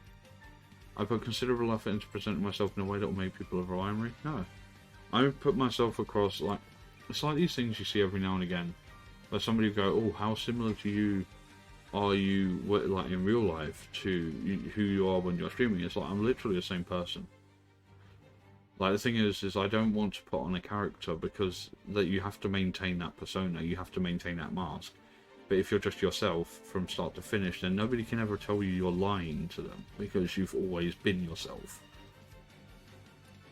I also don't have. It also means I don't have to put any effort in, which is great. When someone presses me to do something, I grow angry and he grows more contrary. Yeah, I do that. My thoughts jump from topic to topic with little consistency of control. Yeah. I take care to spend my money wisely, so I can handle unforeseen situations. Absolutely not. Like, the thing is I don't have money, so like when I get paid, I pay my rent, I pay my PayPal credit, and I do some grocery shopping, and then I buy my backy, and that's basically it. That's where all my money goes. So I really generally, and then this month I bought myself a something I probably shouldn't have. Let me see if it's I won't pull it up in that tab, but I think it was a RT20 extra secret rare Alpha Max. Sure, I'll check card market. No, Google Images, just give me one of those. Yeah, I bought myself a Japanese Alpha Max. Where is it taking me? Because it was like $10, and it looks really. This is not a good representation of it. There you go, something like that. The secret rare is really hard to see, but it looks beautiful. There you go. That's kind of what it was. It was like $10, and on top of, I think this might be the seller I bought it from. Maybe not, but yeah, like it was like $10, and I was like, fuck it, I want one, so I'm gonna buy myself something nice. Oh, don't tempt me with more Alpha Maxes. So yeah, no, I'm not good with money. I think it's better for people if they get tough love sort of upbringing. Absolutely, I've been through that dozens of times. Following trusted rules is a good way to approach a task. I mean, generally, yes. I'm less interested in romance and dating than most people, yeah. When I'm alone, I nevertheless sometimes feel there is something or someone watching me. Not really. I'm not paranoid. I know that others talk about me when they see me. I mean, I know people think I'm strange. But I don't think they talk about me. I often get angry with people who annoy me and then I feel guilty afterwards. I don't feel guilty afterwards. If I get angry with somebody, there's a good fucking reason for it. Others sometimes refer to me as egotistical. People don't refer to me. It's like that meme of my pronouns are none, do not refer to me. When was I know it's a parody and probably shouldn't be made fun of because it's wrong thing to do so, but at the same time, like, people don't refer to me. Very rarely I get referred to, but that's about it. But yeah, I don't think I'm egotistical and self-serving. I mean self-serving in the sense that I want to continue living. I don't feel that things are under control unless I'm in charge. In my own life, sure. And even then. I sometimes find myself in a really combative mode where I'll put people down and attack them without really knowing why. Nope. My comments are... I mean, subjectively, people will probably say that I'm attacking them. I've had that happen very recently where, like, I was just providing a very legitimate criticism. It wasn't even really criticism. It was just a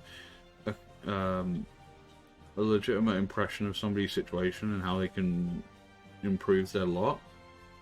And they were like, oh, well, you're just attacking me. And it's like, no, not really. I'm just giving you an honest impression of what I think of your situation. But that's people nowadays. So, it takes someone with extraordinary mind to understand the full scope of my abilities. Probably not. I'm not that deep. Lying to and misleading people isn't as bad as it's made out to be. We all do it all the time. No, we don't. And no, we don't. I don't really have any close friends. Disagree, I have 4 close friends. I am, well, I mean 3, maybe 4. I am often dissatisfied and grumpy, yes. Some of my friends secretly wish to put me down. I don't really care. I often think the interactions with other people are just more trouble than they're worth. Not really, but it depends. I'm often revising my assessments of who I can and cannot trust. Sure. Dishonest people often try to take credit for work I've done. I haven't done any work, so it doesn't fucking matter. I'm afraid of closeness with others because I know it can end with them ridiculing me in front of me. It's like what I said about the 2 people online who know stuff about me that people in real life don't know. is that they could post shit like that on. They could post that stuff on Twitter, and like, while it's not like, you know, stealing money or being interested in CSM or anything like that. Is it CSM? Is that CSEM? Whatever that fucking acronym is for, you know, like, you know, I'm not like a pedo or anything, but it's like, you know, there are things that would shatter people's general awareness of me as a person, because I present myself one way, but these people know, you know, like a different side to me as a person. But I also know how dangerous it can be to open yourself up to other people, because there are people who will take advantage of the knowledge they get of you in that time. I often placate people even when I don't like someone. No, I never placate anyone. It has sometimes been necessary for me to be harsh with people in order to keep them in their place. I mean, yeah, technically. Like, people who come in here and, like, on my... The reason I've got the tone policing rule on my About Me section is because on my older stream I used to be a little bit more political, and people would come in and try and make things about things that they weren't about, and I had to put them back in their place and tell them, like, get the fuck out of my community, basically, because you don't belong here. If you're looking to start an argument with my community, then, you know, why? What is your point? I don't really have a need for close relationships. Disagree. Everybody needs close relationships, or you go slowly mad, which is why I am mad, because I've gone slowly mad over the course of like 20 years. I'm quick to blame myself when things go badly. I feel that some of the people in my life who have expressed love towards me have not really meant it. When things get too boring, I feel compelled to start adding a little colour to the situation. Not really. If things get boring, I go to sleep.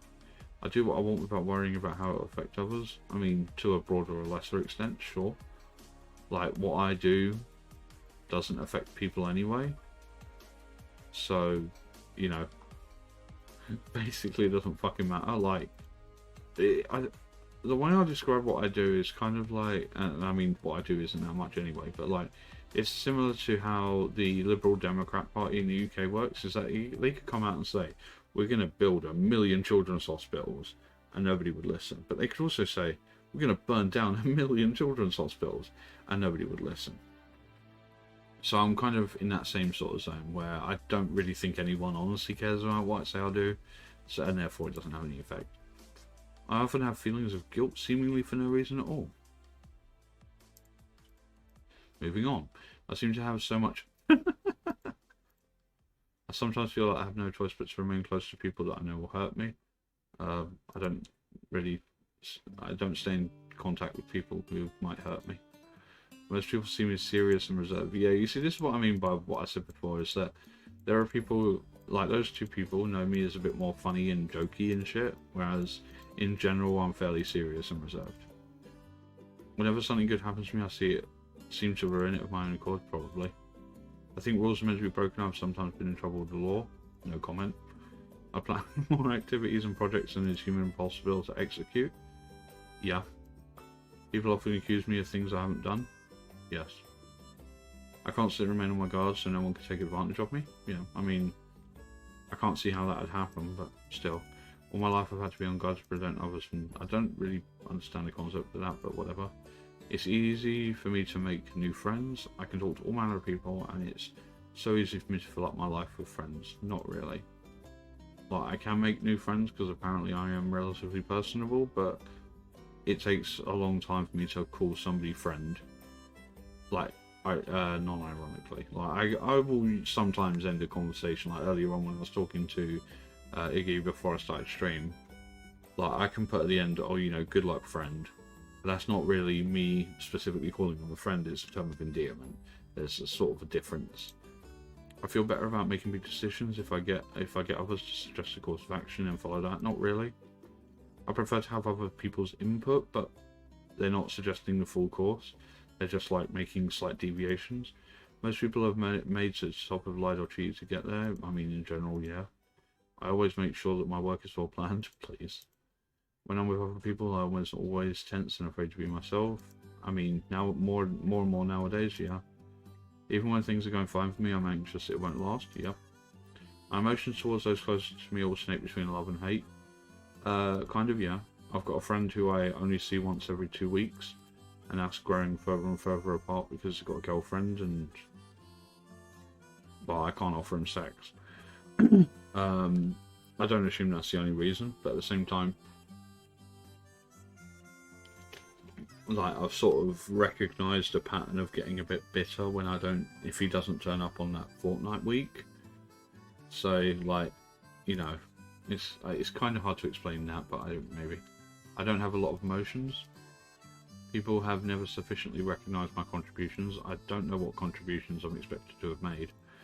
I'm not someone who stands on the sidelines, no. Although I do always end up catching people's attention. I don't know how it happens. Like, when I used to go to a Yu-Gi-Oh! Locals, I just used to pull up a table at the side and sit there. And I'd, like, be sorting out my cards or whatever. And dozens of people would just come over. When I was at secondary school, I was designing a video game in the school library, and people would come over. And so, like, apparently I'm fairly magnetic, but I don't know why. Maybe it's because I don't generally like or trust people. I'm a bit misanthropic in that way. Maybe that's it. Maybe that's just one of those things that's quirky and interesting enough that because people don't fully understand it, they take it as a challenge almost. No, that's an interesting thing. But I do stand on the sidelines at a party, but I do end up catching attention. Yes. I can't be happy about good things that happen because I feel like I don't deserve it. I mean, sure. Can't stand pompous and effective people, yeah. Like, the thing is I don't assume myself to be better than anyone, but I also don't like other people assuming they're better than me. We're all human, we all bleed the same colour. So, you know, others are envious. What abilities? When someone thinks they can deter me from doing what I wish by using threats and punishments, yeah. I mean, I become more deliberately contrarian the more and more people tell me specifically not to do something that I want to do. I feel that most people just like me.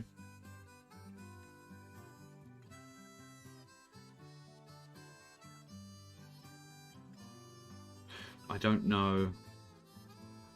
And you can't skip. I don't even think it's, like, really dislike. I think that I'm probably just quite hard to like because I'm not like other people. And that's not in the sort of, ooh, I'm, you know, special or whatever way. It's more the, I don't just tell people what they want to hear. I don't get involved with people's problems. I don't really do anything to rock the boat, so to speak. But at the same time, I also don't, you know, subscribe to dozens of channels and gift dozens of subs. I'm just going to put it as a agree, but it would be somewhere very in the middle if I was allowed to have that option. I've attempted to commit. I respond quickly with lively emotion. I'm pretty good at getting attention from the opposite sex. No, I don't really get attention from anyone, so it doesn't matter. I'll start feeling down, so yeah, I tend to spiral. Seems like the types of friends that I make always end up disappointing or rejecting me. I mean, it depends on what level of friend. I don't know. I'm just going to put disagree. I'm afraid of separation, and I have it in me to act desperately and dramatically to prevent someone I love from leaving me. No, I gave up on that. People think I say strange things. Oh, nobody knows what I look like, so how the fuck does that matter? I'm picking out every deformity and imperfection. I mean, like, if people wanted to, you know, talk about my looks, yeah, I'm fat, so fuck what. Like, I'm not dangerously overweight or anything, so you can talk about me all they want, but like, nobody, like, people do think I say strange things. I've been told that. These are annoying because these should be, like, separated into two questions. These two things are not necessarily mutually exclusive.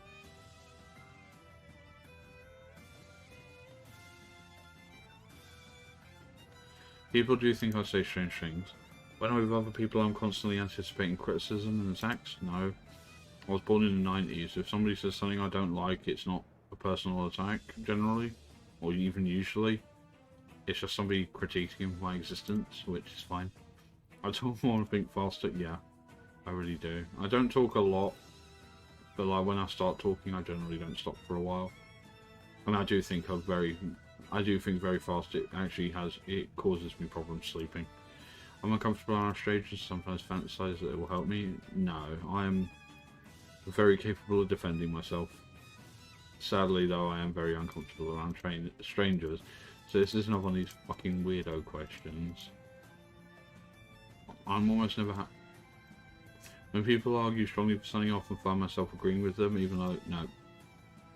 If people argue strongly for something without a strong argument, like without a good argument to back it up, I won't give a shit. If they have a good argument, then fine. But I am good at coming up with loyal excuses to myself when I've done something wrong. I'm always ready and excited to meet new people. No. I don't have a lot of faith in my own judgment. Others are usually bad. No. I sometimes, the thing is when it comes to that kind of thing, only I know my own life, and only I know my the full extent of my own capabilities, and putting that in somebody else's hands is not a good idea. No comment. I sometimes get confused or feel sad when people are nice to me. I have a habit of criticizing people intensely if they annoy me or don't do as I say. Not really. Sticking to familiar routines is a good way to avoid mistakes. I'm gonna go with, I guess, yeah. Well, obviously if you do the same thing 100 times, then you probably won't fuck it up, but there's always a chance that you will. But I guess it lessens the chance significantly, so fine. I often get into situations, I mean, only twice, but that's neither here nor there. When I'm driving, I want to drive faster, put the pedal to metal, even if I don't do it. Yeah, it's called lapel de vide, the call of the void. It is the human, like, when you're standing on the edge of a cliff and there's a little voice in your head that says, jump. I'm aware of it. No comment. Sometimes people smile at me in the street and I don't really know why. I haven't seen people smiling in the street for a very long time. People who do things slowly are annoying and need to be criticised. When I first became homeless, I did a job in a library. Like it was a voluntary job. It was like helping old people use computers, and like it was genuinely painful watching them type. But you can't criticize old people for typing slowly. Okay. When I feel despondent, I get an urge to destroy the things around me. Yes. Unfortunately, the only thing I've really got is my computer, and I can't destroy that. Your personality style is depressive. Awesome. Though without necessarily suffering from clinical depression, you are nevertheless glum and pessimistic, experiencing little joy. Due to stifling and dark character of your thoughts, you may at times experience psychomotorial retardation. What a fucking phrase! Your thoughts slowing almost to a standstill, and you may be holding and unable to experience pleasure during such bouts of melancholy and dejection. When you try to pull yourself together, there is an overpowering sense of giving up, a sense that life is over and there's no use trying to fight or regain joy. Yeah, I sort of had a thought line like that earlier where I was thinking, you know what, I could just like delete my Twitter and nobody would notice. Look at that, 0% narcissistic. Brilliant. I mean, I'm obviously going to be Eeyore, right? Sarcasm and tone of voice are often lost on me. Absolutely not. I'm worried about one thing or another. Yeah, I mean, at the moment it's... Well, we all know what it is. If a good thing comes my way, I don't feel happy about it. I don't feel like it. God, this is depressing. I am quick to act on a whim, thinking little about negative consequences. A lot of these questions seem very same. Okay, this is irrelevant because the basic anger test. Go for it. Multi-dimensional anger test. Some of my friends have habits that annoy and bother me. Yeah, I mean, one of my friends has a girlfriend. I get angry when someone alters an agreement. Yes. Pray I do not alter it any further. I get angry at myself when I do something stupid. Yes. When I agree with someone, when I'm angry with someone, I let them know. Yeah, of course. Like if you don't explain to somebody you're not having a good time in their presence, then how would they know? I get, not really. When I have to work with incompetent people, yes. This is exactly my experience of college and university, and in general workplace. I get angry when someone acts unfairly, yes. When I'm angry with someone, I take it out on whoever's around, no. I generally just ball it up, because I'm British and that's what we do. I get angry when I'm delayed. I mean, yeah. I feel guilty about expressing my anger. Yeah, it doesn't happen often, but when I do, I have to sort of, you know, wind things back and spend ages reflecting on what I did and why. When I get angry, I usually stay angry for hours. No, when I get angry, I tend to depressive spiral. I'm secretly quite critical of others. No, I'm openly quite critical of others. I try to get even when I'm angry with somebody. I try to get even when I'm not angry with people. Once I let people know I'm angry, I can put it out of my mind. It depends on the original offence. If somebody offends me in a way that really bothers me, then I can't really let it go until, like, I don't know. It's the same thing as holding a grudge, I suppose. Like, I need to be able to fully express why somebody's fucked me off if somebody does that. I've met many people who are supposed to be experts who know better than I am, yes. I've been in several lines of work where people who are in advanced positions have been less competent in their positions than I have. When I get angry, I calm down faster than most people. Probably not. Like, I can't probably calm down at a general rate. I get angry when I'm not given proper credit for something I've done. I don't do anything. I can make myself angry about something in the past just by thinking about it, yep. Because there are some things that I genuinely have good reasons to be angry about. I am on my guard when people act friendlier towards me than expected. Yeah, in general. I get angry when something blocks my plans.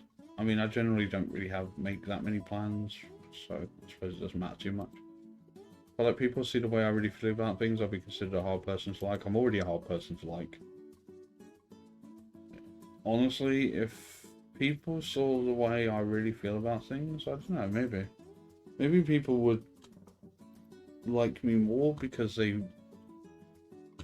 I suppose it's like walking a mile in somebody else's shoes kind of thing. If somebody else has been in my shoes for a mile, they probably understand why I am the way I am, but it's kind of tough. I get angry when someone embarrasses me. Yeah, I mean, obviously, everybody does. It's a very normal reaction to being embarrassed. I don't honestly think people talk about me behind my back.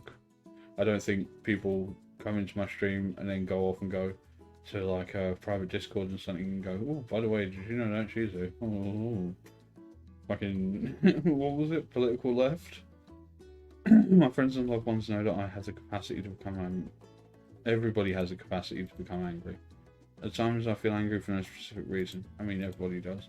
Even if I am angry, I try to talk about tense situations without letting them know I'm angry. Not really, I don't talk about my emotions. I sometimes get so angry I feel I might lose control. Yeah, I mean, I've kicked my computer a few times. When it crashes, sometimes I'll just stand up and give my computer a good fucking hard kick. Which I probably shouldn't do because it's a computer and there's like over $1,000 of computer there. So, probably not a good idea to actively do something that damages it. People sometimes bother me just, you know, we've been through my overstimulation. Other people seem to get angrier than I do in similar circumstances. I mean, yeah, basically. It's difficult for me to let people know that I'm angry, yeah. Something makes me angry almost every day, yes. I get angry when I have to take orders from someone less capable, 100%. I often feel angrier than I think I should. No, generally I'm fairly subdued. I'm surprised at how often I feel angry. I mean, I don't even think it's really angry, and also I'm very not surprised by things in life. Anything to make me angry? No. Can I drag that any further off the side here? It's very hard to make me angry, because, in general, like, life is shit for everybody, and adding to that is not something that I won't really subscribe to the idea of doing. I often have my anger from others. Yeah, harbor grudges that I don't tell anyone about. I mean, like, maybe 3 people know about the grudges I currently hold. If or when I have my anger from others, I think about the thing that made me angry for a long time. Yeah, and like the thing is if you don't, it's a completionist theory in that if you can't resolve the problem, then obviously it's going to be stuck in your head. Okay, where am I on this? Oh Jesus, I'm on internal anger. I'm British. Let's see. Internal anger denotes a person's tendency to keep their anger on the inside without making their surroundings aware of their anger. People who score high on internal tend to feel guilt over expressing it, but at the same time may also blame themselves in their thoughts for failing to express that they are angry. As a consequence, they often have trouble enforcing reasonable boundaries. Yeah. Right, gender test. Avoids cursing. Fuck no. Analytical, yes. Devoted. To the people I care about, yes. Jealous, not really. Defends my own opinions as often as I'm allowed to. Individualistic. I don't like groups. Assertive, not really. Forceful, kind of. Sentimental, yes. Shy. What does that even mean? I've seen too many people use this word, it's lost all meaning. Nervous or timid in the company of other people. What does timid mean? Showing a lack of courage or confidence, easily frightened. Well, I'm not easily frightened. I am nervous. I'll just leave it in the middle. Sincere? Absolutely. In my willingness to put a boot up somebody. Energetic. Imaginative. I can be. Competitive. I don't really care. Tender. Definition. Can you use it in a sentence? Showing gentleness, kindness, and affection. Not especially. Mild. I think that just means not severe, serious, or harsh. Roughly sympathetic. Feeling, showing, or expressing thanks.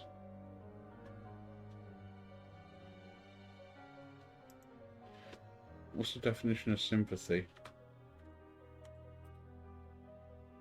Feelings of pity and sorrow for someone else's misfortune. Understanding between people. I don't fucking know. Ambitious. Once. Affectionate. I'm not good at it. Likeable. Probably not. Self-reliant. Dominant? I don't fucking know. Probably not. Having power and influence over others. Well, I don't have that. Guess no. Does that make me a bottom? Moody. Yes. Introverted. Loyal. All the way up. Basically just like one of those big fucking dogs. Secretive. Yes. Because I need to be. Soothing. Probably not. See, it's like son who isn't here at the moment, like, keeps asking me to do ASMR, and it's like, you sure about that? Because, like, while my voice is apparently soothing to some people, like, at the same time I swear like a sailor, which probably isn't that good. Happy. Strong personality. How do you define somebody who's having a strong personality? Confident, determined, is not easily influenced or worried by other people. Oh, in that case, yeah. Loves children. No, I hate children. Honestly. Helpful. Yielding. Polite. Compassionate. Definition? Feeling or showing... Fuck's sakes. What does it mean to be compassionate? Literally means to suffer together. No, if somebody else is... I don't know. Not afraid of risk. Not really. Willing to take a stand. Not really in today's world. Awesome. I'm less than half a man. But I'm also 0% woman, so that's probably good. I'm casually masculine. What the fuck does that even mean? Okay, it's okay to life is the best way to handle a situation. No. I try to be... I'm probably going to be a Ravenclaw. I try to be someone who spreads enthusiasm. Uh, I prefer to be one of the teammates. When I feel threatened, I am inclined to back down. I seek vengeance when I've been wronged. I look down on people who unwisely share their secrets. I've already answered that question. I wouldn't pretend to like someone. Yep. I can be manipulated. I enjoy analysis for its own sake. Even when people have wronged me, I find it easy to forgive and forget. No, I highly disagree with this really, really weak tenet of Christianity. I sometimes spend more time fine-tuning definitions, concepts, or techniques than probably prudent. Yeah, I mean, I could probably have done twice as many tests if I hadn't just been, like, talking. I keep track of sensitive information. Sort of. I often think that people should make more of an effort to be kind and respect each other. I mean, not necessarily kind-hearted, but respect at least. Probably not. I used to, honestly, yeah. Yeah, I mean, when I'm actually trying to get a goal, by natural take charge, yeah. When I hear tales of the past and words from ancient languages or see the ruins of monuments, yes. Like, I follow at least 3 different accounts on Twitter that have, like, that post pictures of old castles and shit.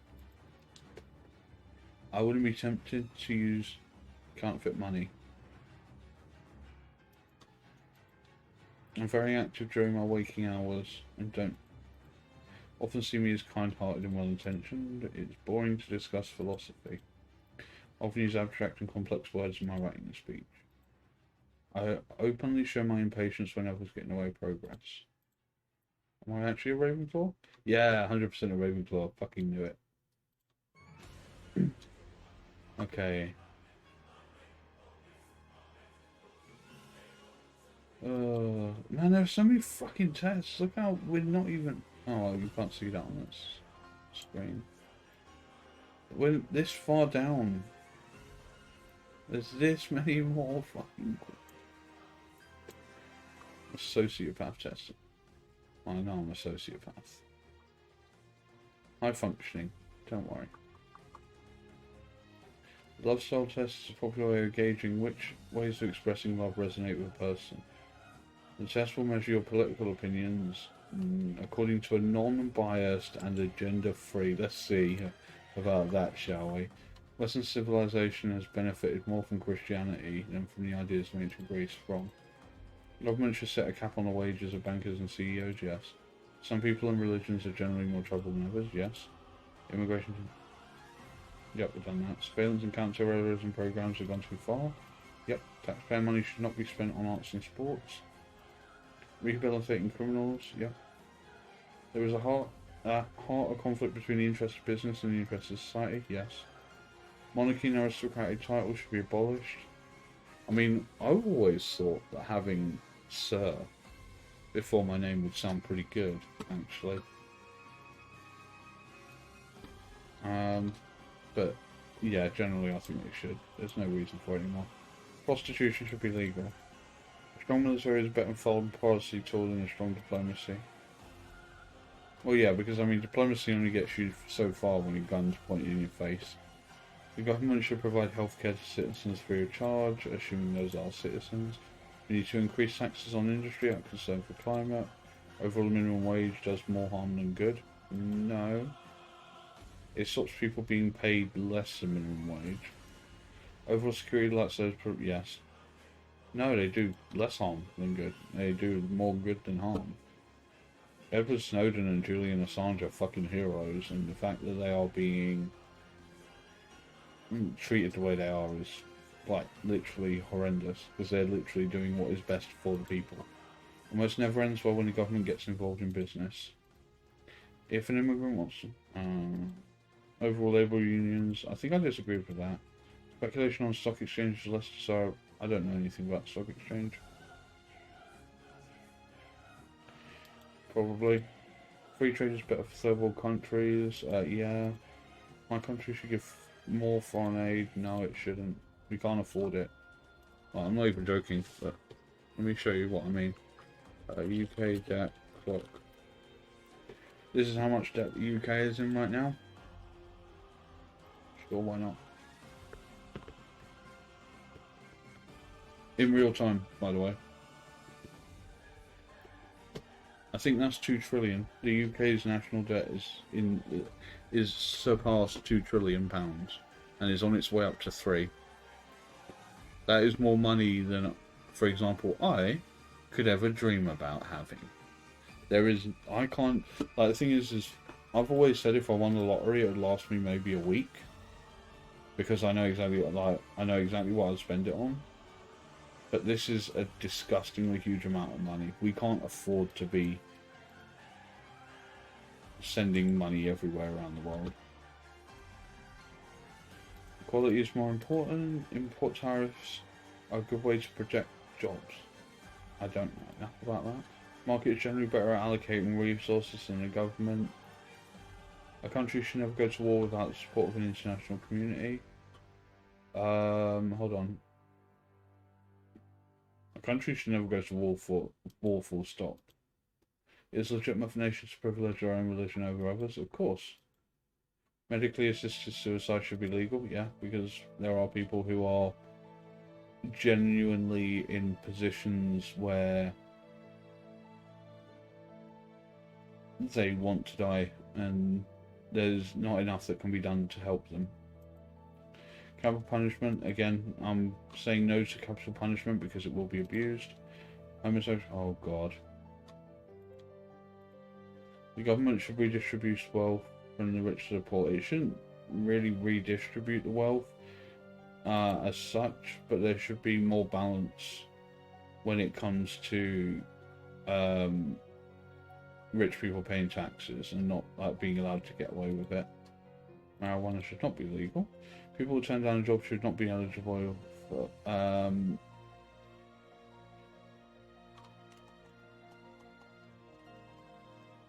That's tough because that's something that actually applies to my existence. Leaving that in the middle. Yes. No. If people want to drive without a seatbelt, that should be the decision. Yeah, it's like when COVID first started. Right, my opinion of what they should have done instead of making up all the bullshit rules and all the lockdowns and shit, is just said to people, if you want to go out and do whatever you want to do, then go do it. But if you get sick and die, that's your fault. Basically, it's draconian and it's really bad. But this is the same thing. If people don't want to drive a seatbelt, if they don't want to wear a seatbelt, fine.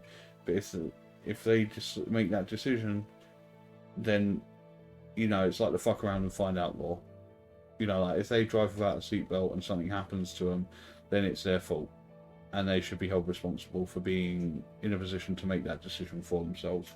So yeah, I highly believe in that. There are too many wasteful government programs. Of course there are.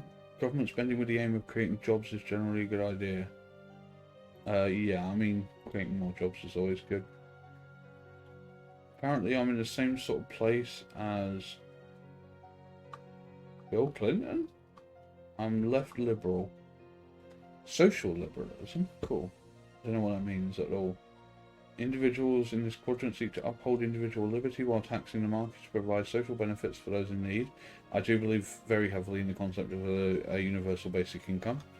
They tend to see themselves seeking balance between individual liberty and social justice, and be in favour of multiculturalism, secular government and international cooperation. While they are typically sceptical of state involvement in social affairs, they nevertheless see a legitimate role for the state in combating discrimination and ensuring equal treatment. Interesting.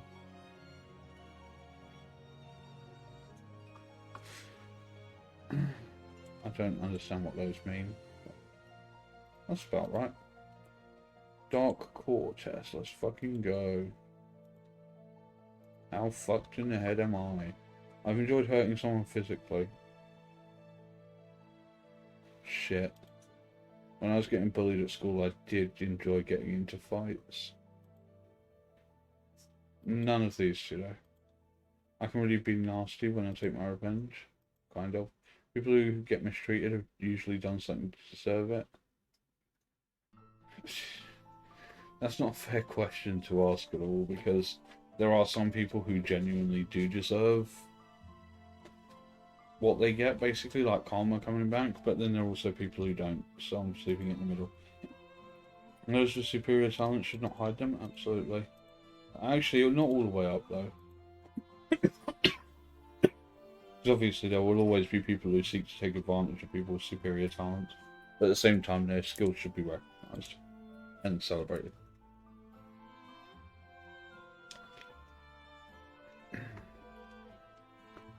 Again, kinda. It's okay to lie, since you never know who you can trust? No. I expect special favours? No.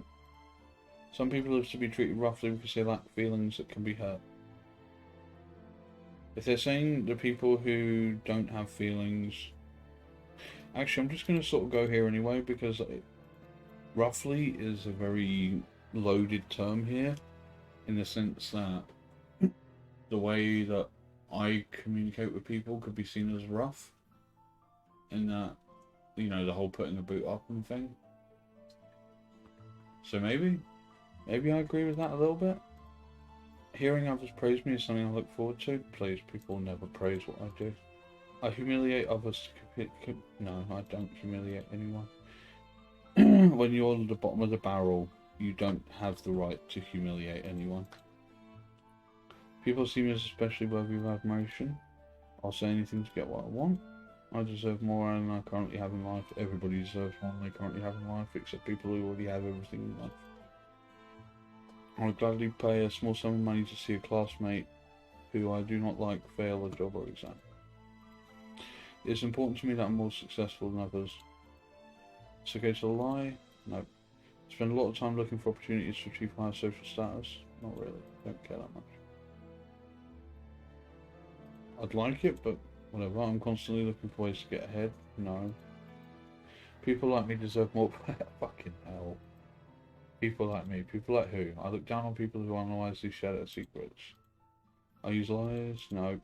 I should not have to deal with trivial matters or the humdrum of everyday life. I mean, everybody has to. I don't know. I haven't had the chance to enact proper revenge yet. I would be willing to pay more for certain goods if other people I did not like had to pay more. No, because I already can't afford things I like. I don't have a choice in the matter. Of course they would. Since day one of humanity, where caveman number 1 came out of the cave and brained caveman number 2 with a rock. Humans love violence. If I oppose the election of an official, I would be glad to see them fail. I don't have a community, so why would that matter? I honestly feel I'm just more deserving than others. Taking something without the owner's permission is okay as long as you're just borrowing it. Not really. Payback needs to be quick and nasty. No. It's best served cold. I like to pick on losers. No, because I'm in that group. It is sometimes worth taking a little suffering yourself if it means that others will receive the punishment they deserve.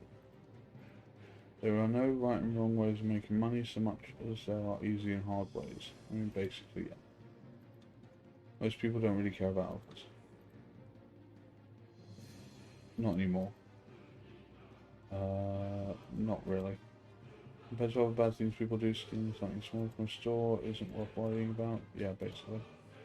Might be willing to take a punch if it meant someone I did not like would receive too. Yeah, kind of. I refrain from telling people the real reason I did something unless it's useful. Yeah, I mean, basically. I don't want to hurt people. I avoid direct conflict with people. No. I use insensitive flat. No. My own happiness is more important than that of people around me. No.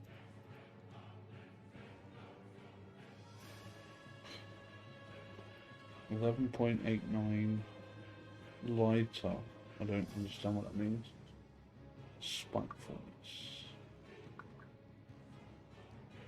Attending to a range of behaviours that would harm others but would also entail harm to oneself. Yeah, I'm the dig two graves kind of person. Oh.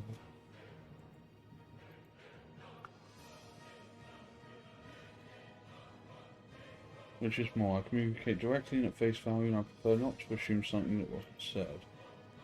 I can't help but read between the lines and feel rightly or wrongly that people were going where people are going and what their motives are. I enjoy switching. I prefer to work on one task and finish before moving on. My efficiency goes down if I can multitask. Actually, that's incorrect. I kind of can do that. Oh yeah, because I get bored of singular tasks very easily. I make explicit and detailed agreements about who will do what when and expect people to stick to them. I prefer to let developments arise, react spontaneously. I often feel the urge to roll my eyes. I mean both of those times. Oh god.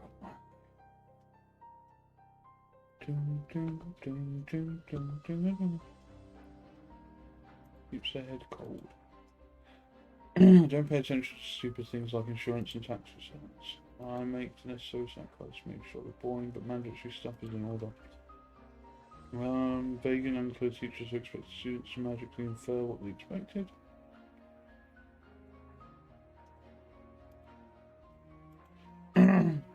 People tend to make mistakes when they don't use their head and listen to reason. Yeah, reason's better. Gut instinct. As a leader, you're more likely to be evaluated as bossy and inflexible. I would be the Gordon Ramsay kind of leader, the dictator type. When looking ahead to someone seeing in the future, you feel better if you have settled on a viable course of action. Someone asks me a question doesn't give me enough time to think of an answer before they resume talking. Someone a question and get impatient when they don't answer right away. I don't generally ask people questions. Which is closer to your usual way of approaching a task?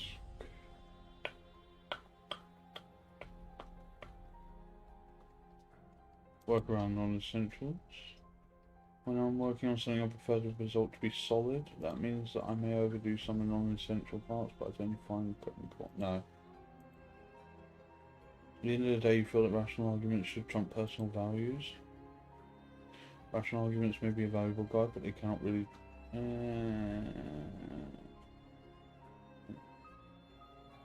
No, I think arguments rooted in logic are better. The world would be a better place if people use their fucking heads. Whose genius would I rather have? Da Vinci's. Honestly. Which is more true. I come across as reserved and hard to get to know. Others start to open up. I mean, I just sit there and listen to people talk, and then they spill out their life stories to me for some reason.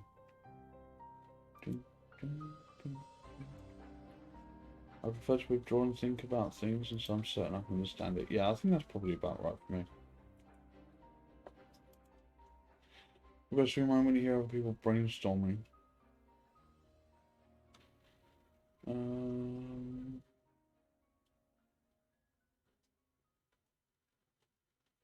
I get impatient with starry-eyed dreaming, which in fact contributes a little. Yeah, that one. I prize structure over spontaneity, and I like to have a plan to fall back on in case something unexpected happens. Yeah, I like to have a plan B.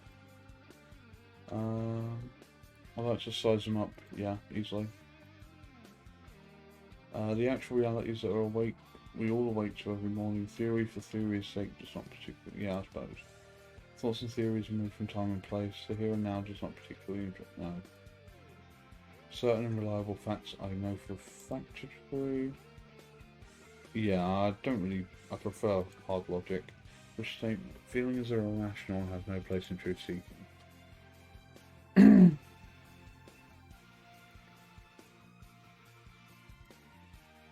When others communicate, I often get distracted when they...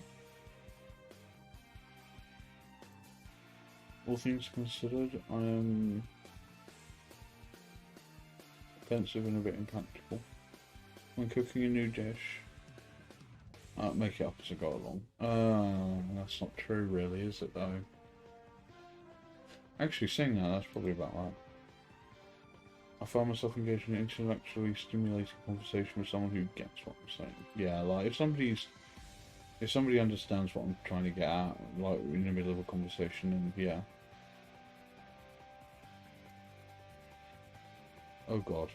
They should meet each other in open argument, each stating the points that they have in favour of their position and refuting the other person's argument with counter-arguments.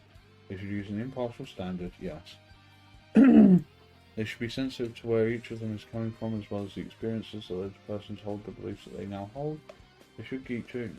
This is like modern versus standard, effectively.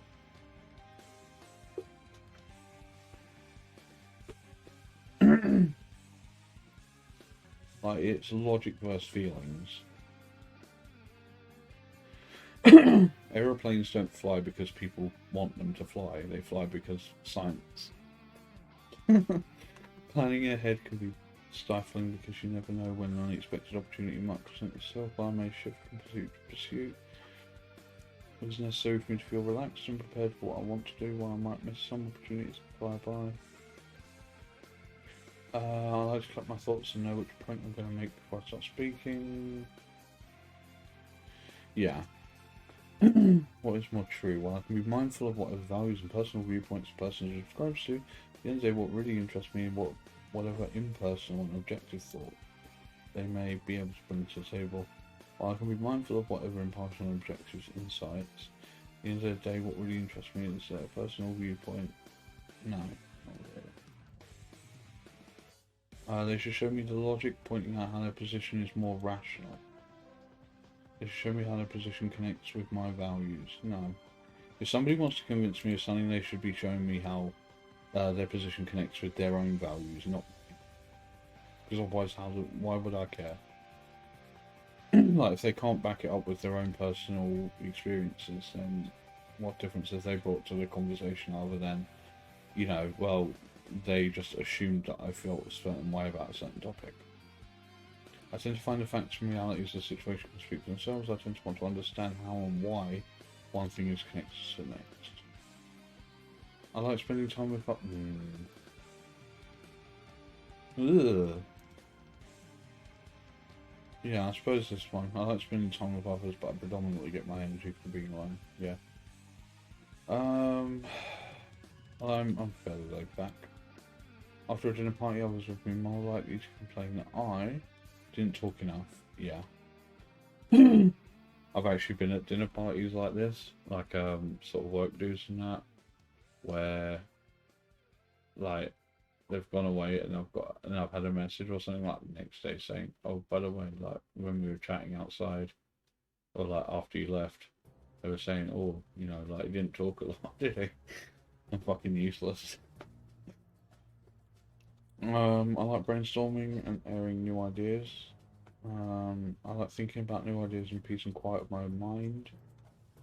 Yeah. Envisioning possibilities or minding the facts. Those exciting maybes which may or may not be real. Believing myself, witches, and mastering. Which statement describes me better? I'm a realist endowed with common sense. Yeah, I suppose so. Products. I focus on what needs to be done. I impose the necessary structure to get there and reach the goal on time. I resist structure. I see as suffocating.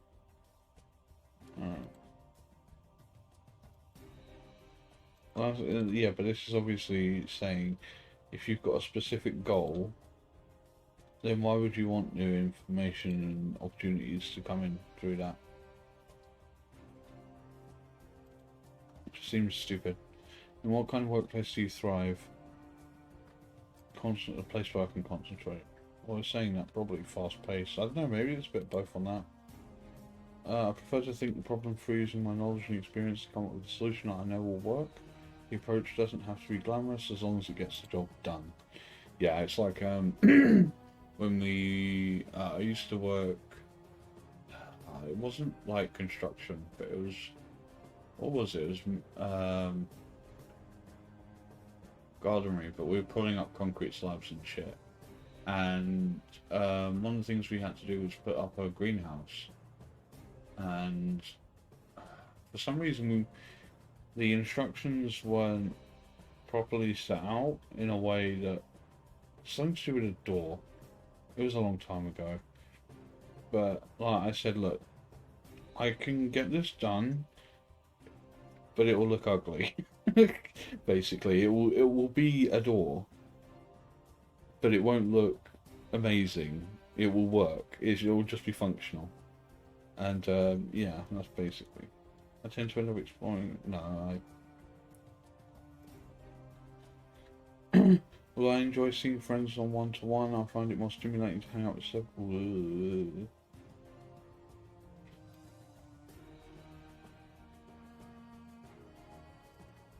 No, definitely not the modern area. Resolving conflicts, which approach do you often find yourself? A principled approach, a kind-hearted approach? No, principled. Kind-hearted doesn't help people. Well, that's different. I've been INFJ and INFT. INTJ. I've been ISTJ. Maybe I've changed. What is? I can't remember what S means on this.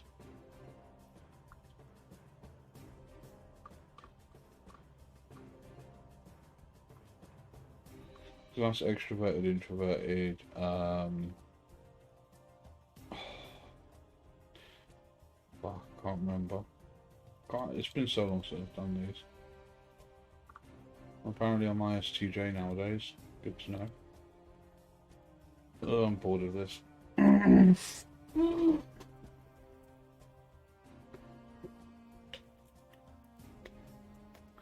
Right. Oh, do I want to swap over to Elden Ring or do I want to finish stream? That depends entirely on what time it is. Also, I just ripped out several strands of hair with that. So yeah, we learnt that I'm a wacko, which is great. Dun, dun, dun, dun, dun, dun. Okay, it's 11:15, so I can do like maybe an hour of Elden Ring. If I go to like the top of the hour, and then that'll be fine. Let's swap over to flipping over to Elden Ring. Dun, dun, dun, dun, dun, dun, dun, dun, dun, dun. The music in Final Fantasy 15 is actually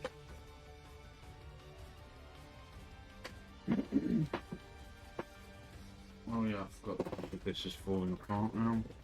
My laptop has got this huge crack in the back of the screen, which means that moving it is very dangerous because the screen could just like pop the fuck off at any point, which wouldn't be great.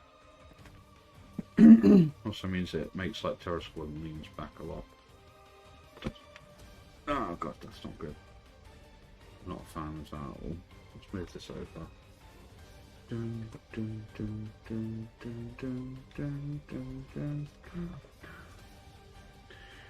Right, all bosses checklist. Launch. Oh, I can turn off this music now, I suppose. 2 hours, 21, damn. Right. Oh, that was close. I nearly just dropped the controller. Wouldn't have been good at this time of night. Okay. Okay. Yeah, I figured it might have crashed. Yeah, I'll just go like until I might just throw an hour at it or something.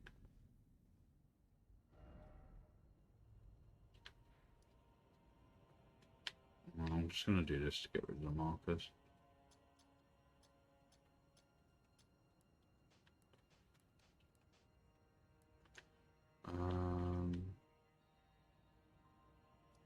Dragon Lord Basilisax. There you go. Right, Lakeside Crystal Cave, which is in Leonia.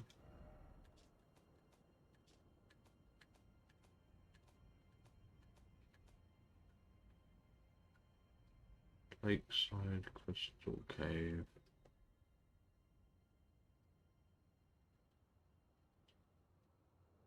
Oh, it's actually at the end of it. Search Google because it doesn't have a link to it. Hidden on the southwestern cliffs of Leonia. Southwestern. So it's around here. Thanks.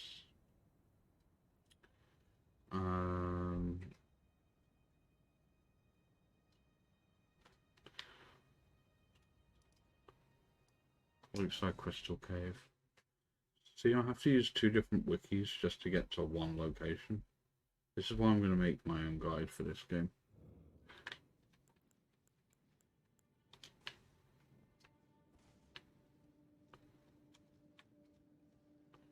I've definitely been here. Wait, is that 328,000 runes? I should probably use those. Actually, I think I did. Oh, and then I think it crashed. And then I think that's when it crashed. Yeah. Yeah, this is that same cave I was in yesterday. There's a frenzied, a Grave Warden duelist.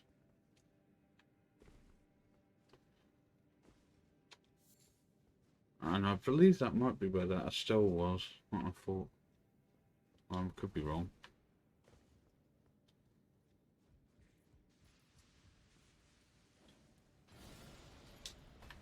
Bollocks. It's not actually where I want to be, is it?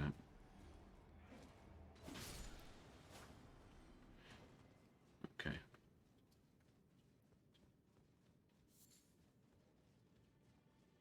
Yeah, this is literally where I was last night.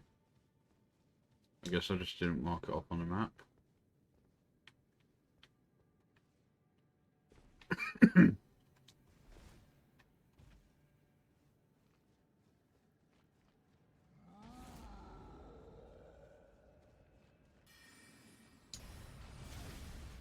Oh. This became very uncomfortable very quickly.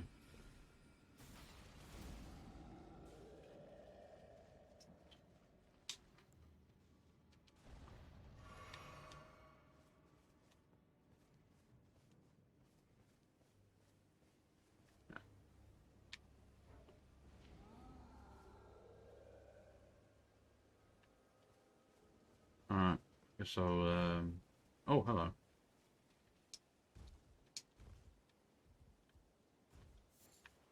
Well.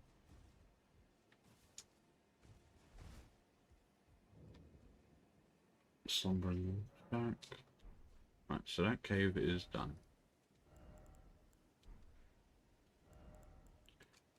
Okay.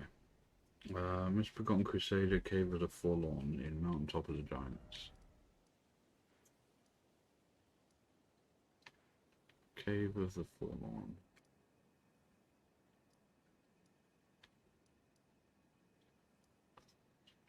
Okay, game, where is that?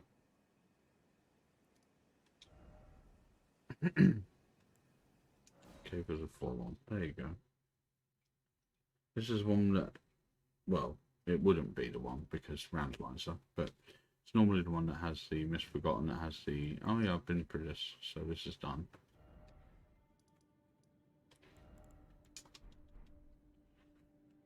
Perfumer's Ruins in Altus.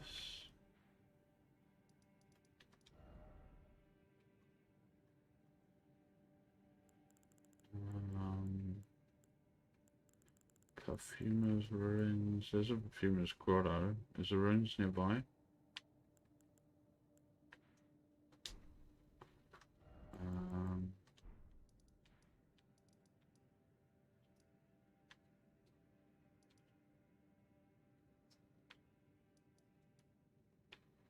Maybe not.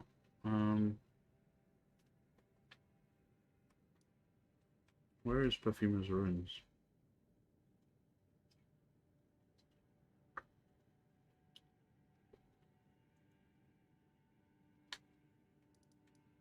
Hermit Shack, Guest Hall. You sure?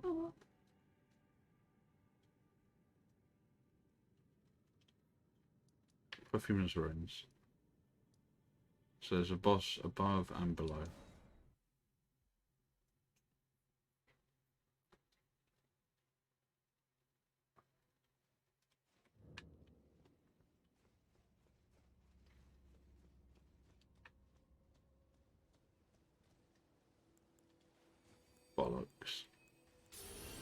Why is my horse not on there?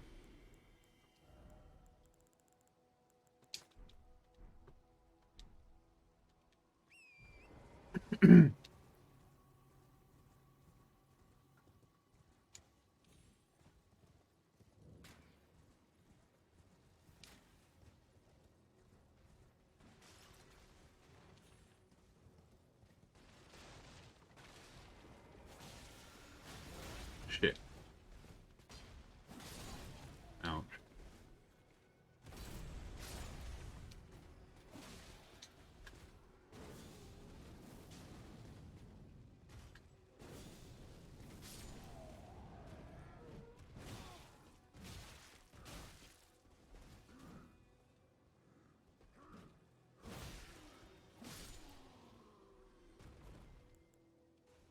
You can stop that.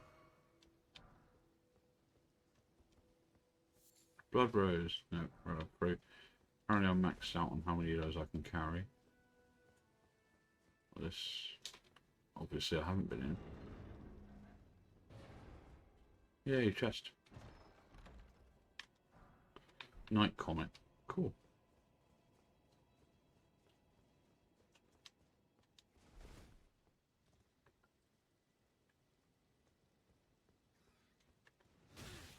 Ow. No. Number 5.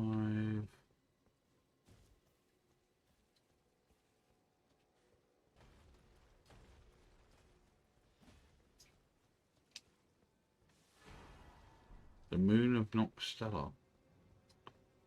That sounds interesting.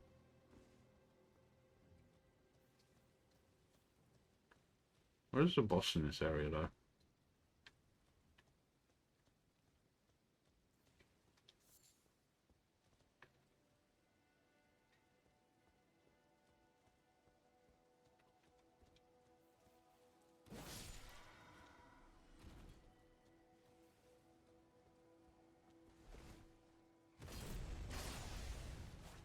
I have to wonder if they were even phased properly.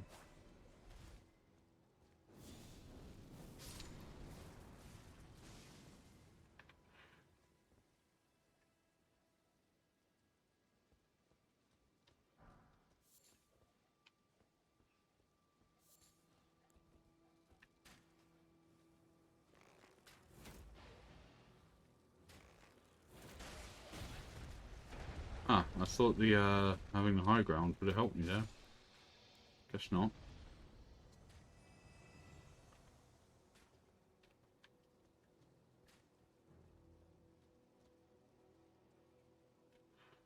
Fucking hell, that's a lot of enemy.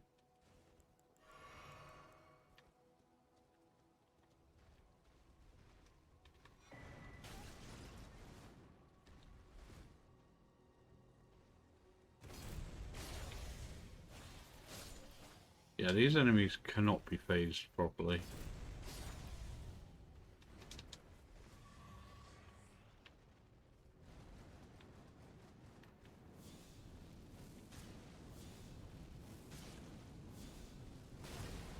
Ow.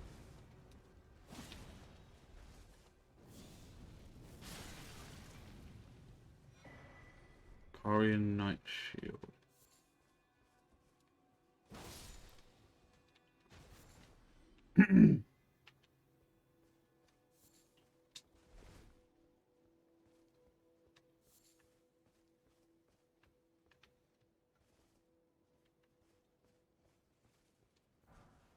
Sanguine Noble. Waste Cloth. Okay. Ow.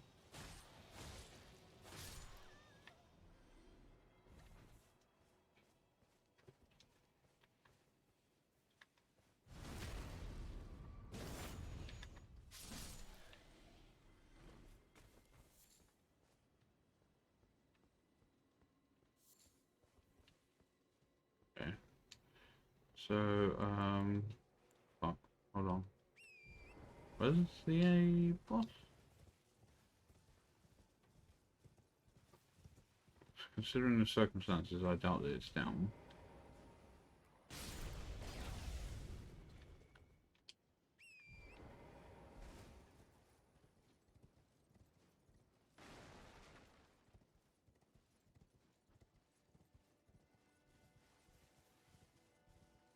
Also, it's definitely not this direction.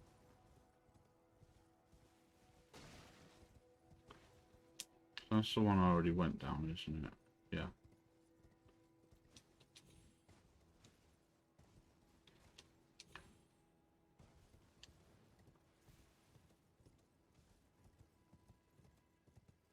I'm gonna have to assume this has already been done then.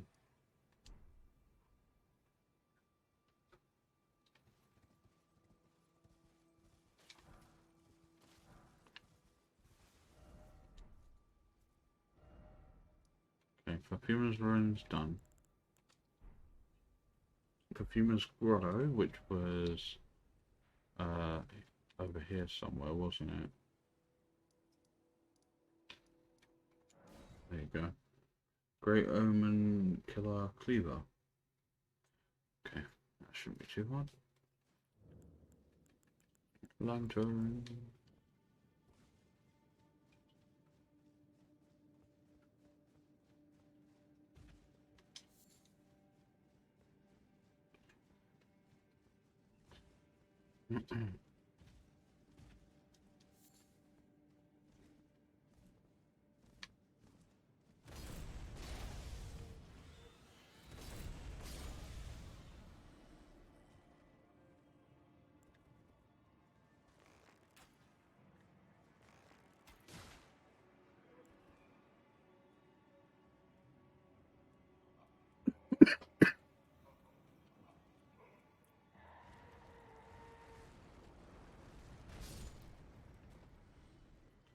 So there's a problem.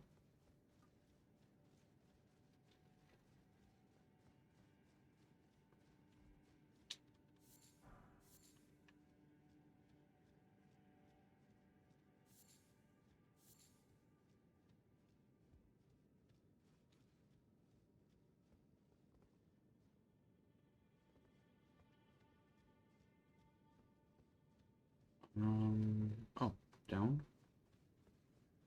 Thought I saw the green of a fog gate there, but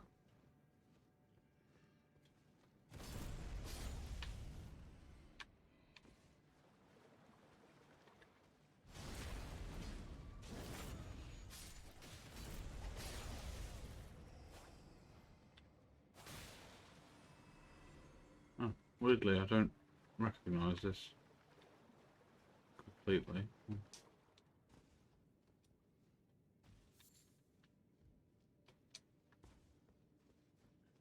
That doesn't necessarily mean I haven't been here.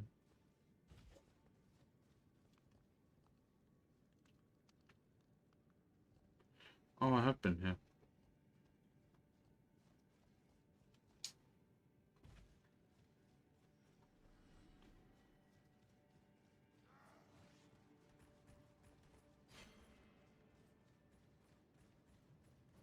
The other side of this is Yellow Annex.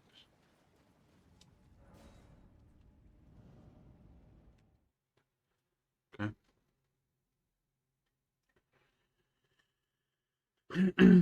What layered?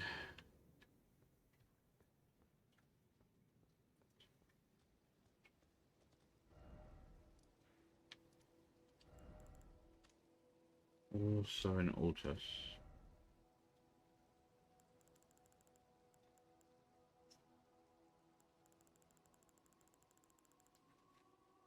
Okay.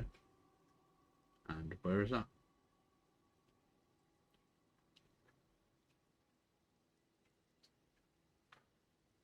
It's actually in Gelmir. It's over here. It's this. Weird.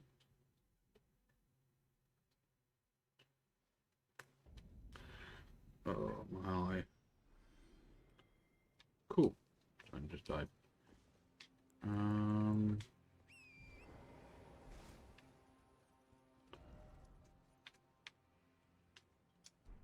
Yeah, I'm pretty sure I've been here, but I haven't.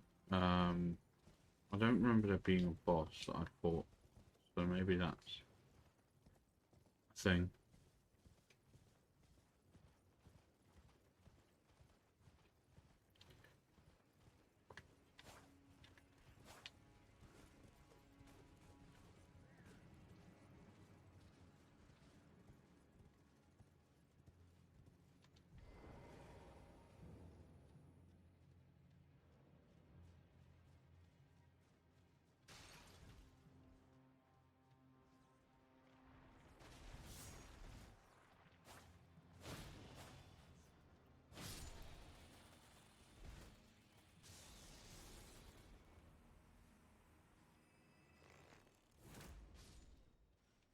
Plus it drops an item when I'm this far away. Oh, I could. Right. So I need to find where it is you're meant to fight this guy. YouTube, help.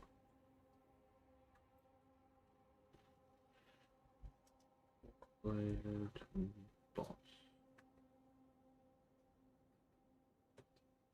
What raid? No, I'll get one. Cool.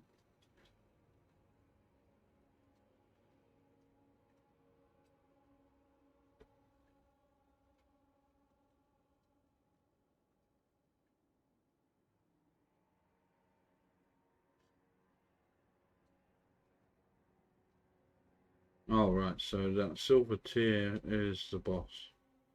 Is what replaced the boss. Good to know. Saves time. Right, so Guardian Garrisons, Ramparts, already done that. Boss in Hidden Path Stream Mimic tier. Ow, ow, god damn. That was Guardian Garrisons Rampart. Yeah. That's been going. Stream Mimic tier. It just says Hidden Path. Cool, great to know. Stream Mimic tier. Location. So I fought that in the open, not as a boss. Ground Lifter Road. Hidden Paths to the Hollow Tree.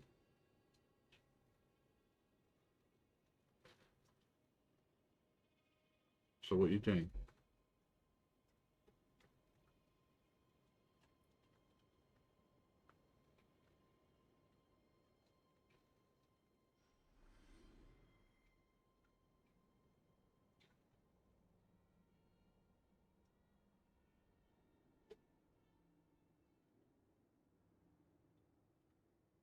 Okay, I've been in this place.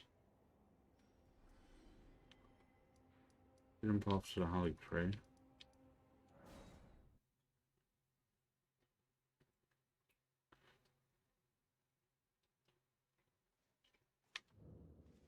No, I'm at the other end of it, aren't I?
Okay.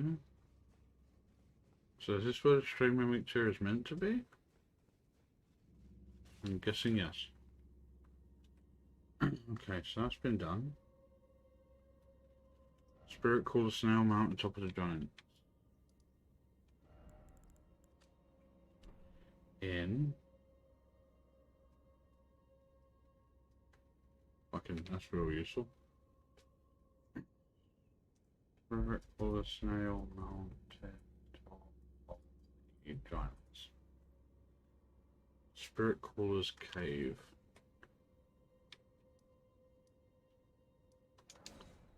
Oh, I've been in this one. Yeah, I did this one the other night.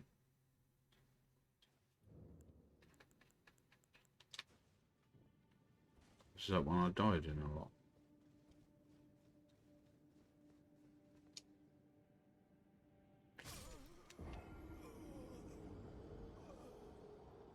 That wasn't actually intention.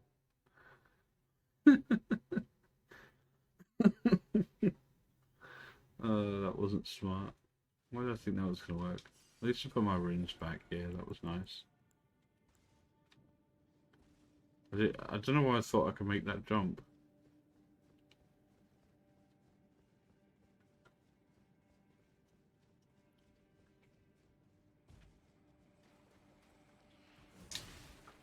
Oh, I've come in this the other way.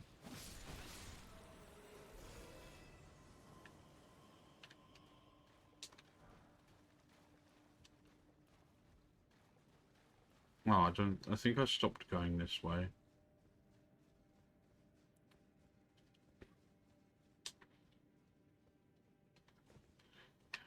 I'm just doing these ones instead.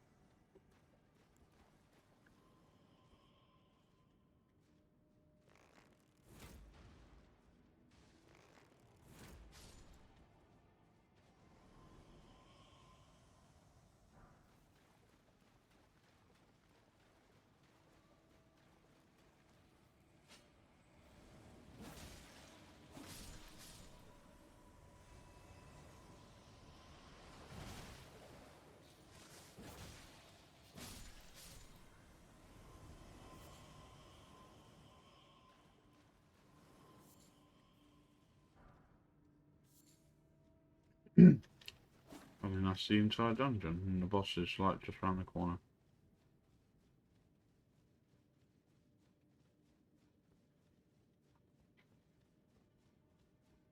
It has indeed been done. Yeah. Spirit Caller Cave. In a flat area past a crumbling tower, crumbling tower in Missoula. Okay, I've done that because he's not really there. I like to have his place with a Crucible Knight. Sainted Hero's Grave. Oh god, falling apart. Sainted Hero's Grave in Fortress.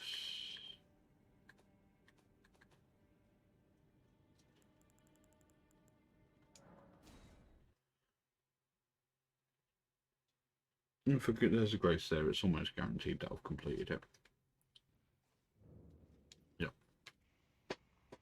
There's God Priest of Blood. Done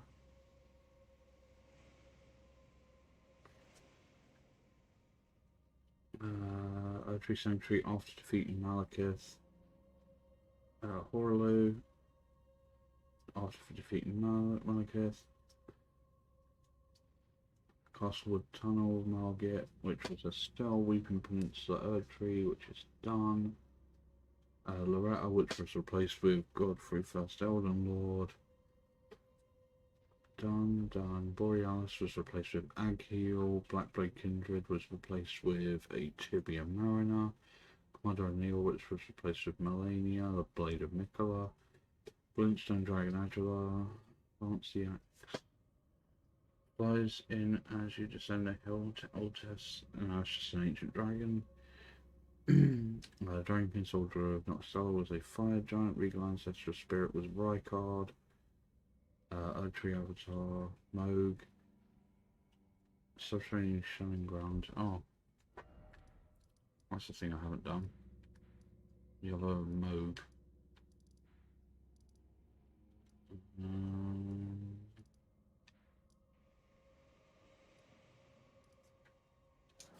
Underground Roadside.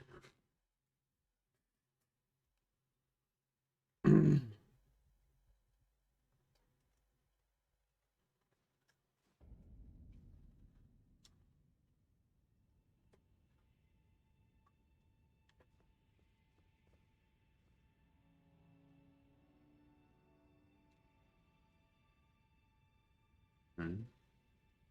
So they're going from Avenue Balcony for some fucking reason. Fine, I can live with this. I will just follow the guide, because why not?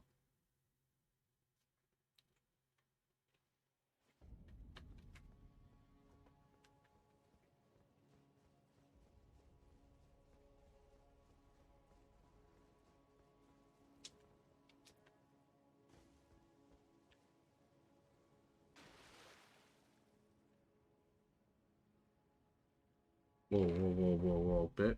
What the fuck?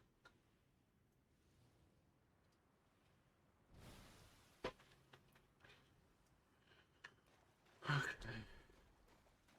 Went slightly too far.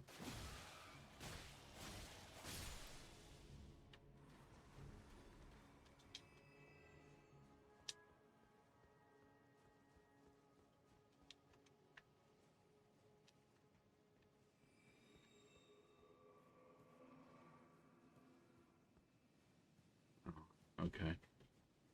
Now I'm just straight up in the wrong fucking place altogether.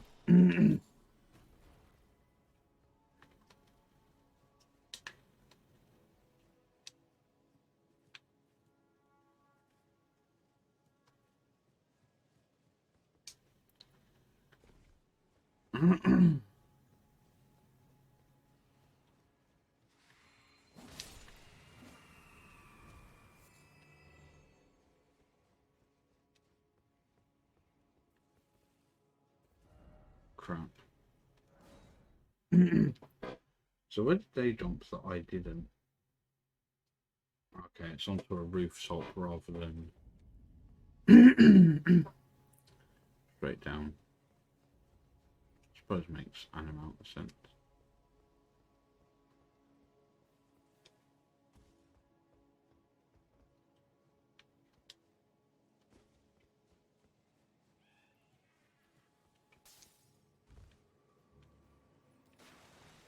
Okay.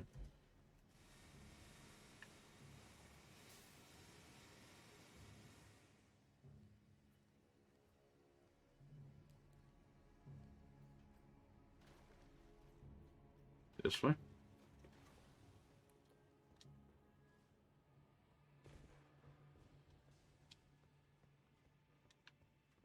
Wait, wait, wait, wait, wait.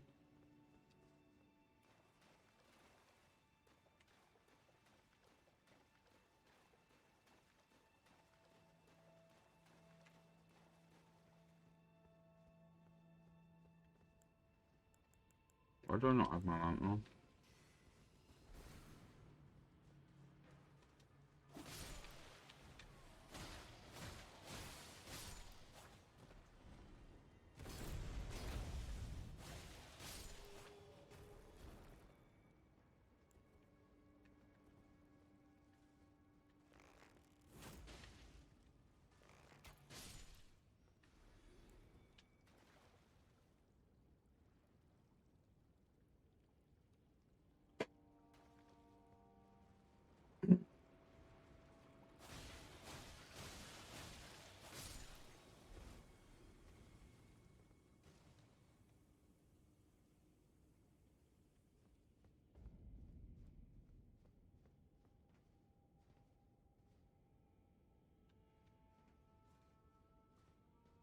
Oh.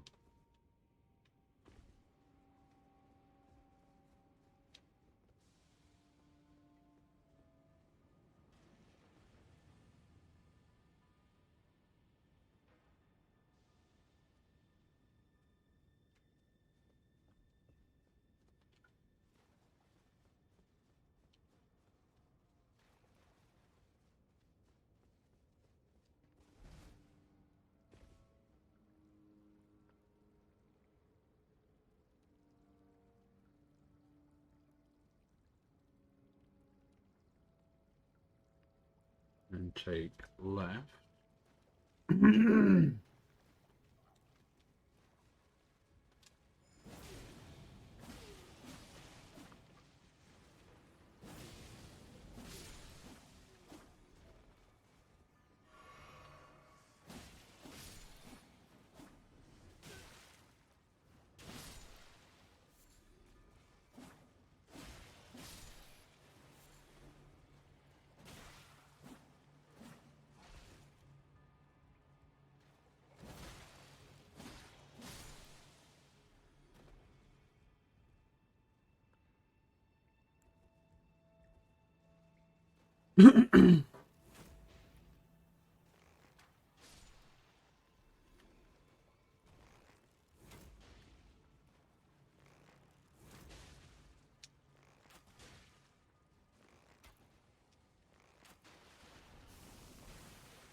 Guessing he gets to, since it's the only option, I'm guessing he gets to the end and goes up the ladder.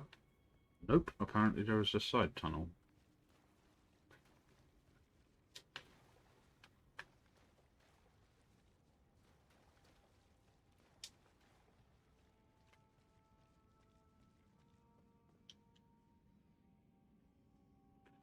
Okay, go to the end, go left.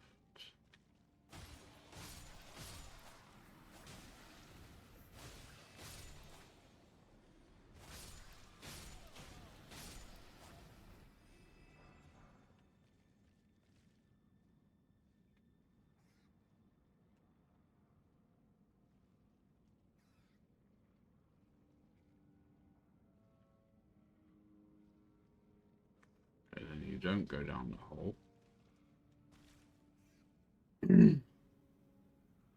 Go straight, turn right.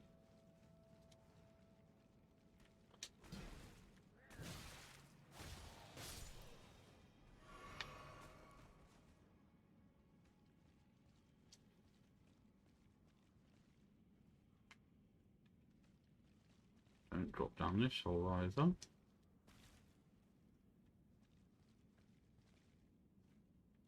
Get to the end, turn right.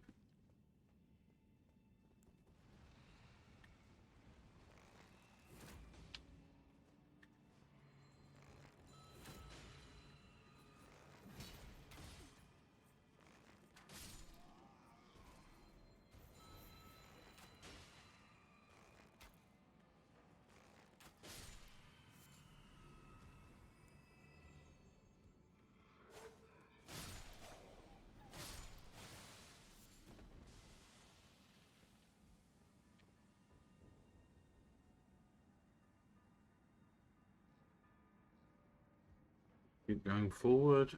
I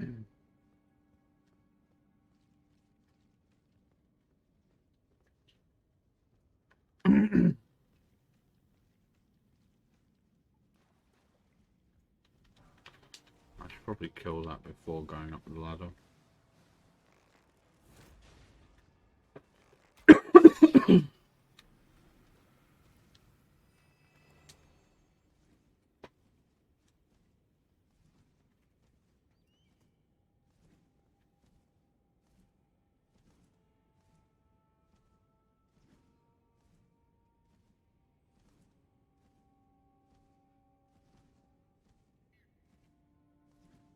Go straight across.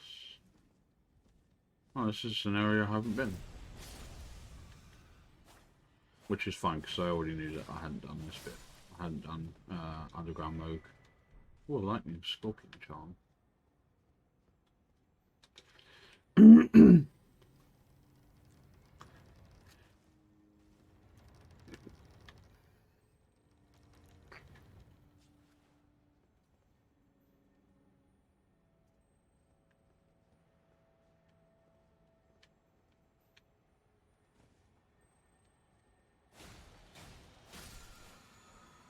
Mantis blade.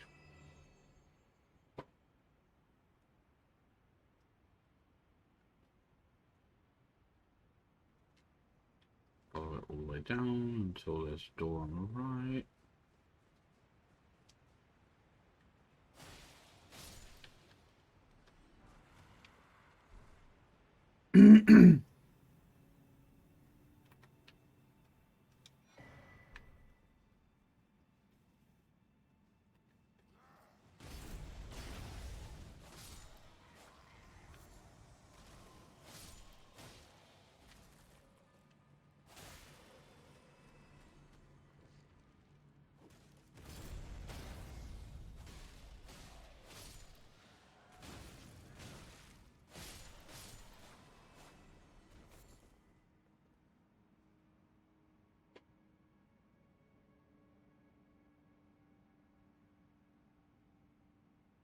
Okay, runs to the very end.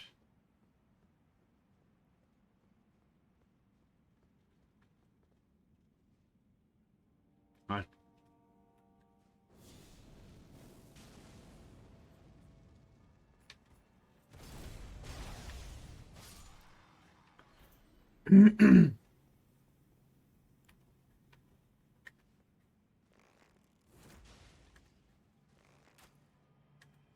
What did I miss?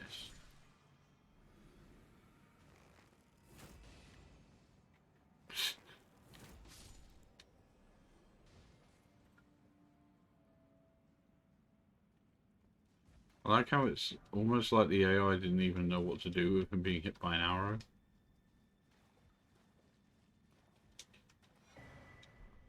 Ooh, Graven Mass Talisman. So we're out here, and yeah, so you do go through here, take a left, take a right.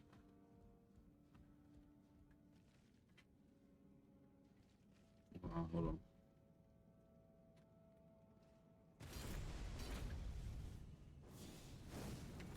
Shit.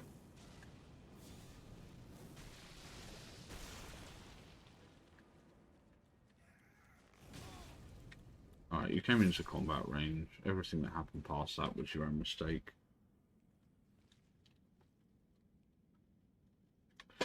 So go straight.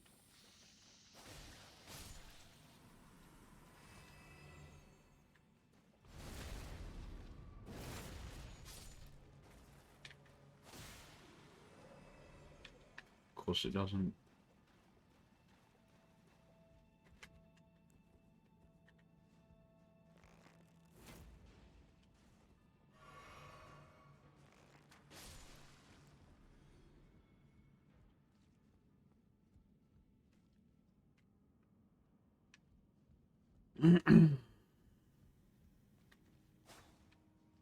Someone told me that wasn't going to be an invisible wall.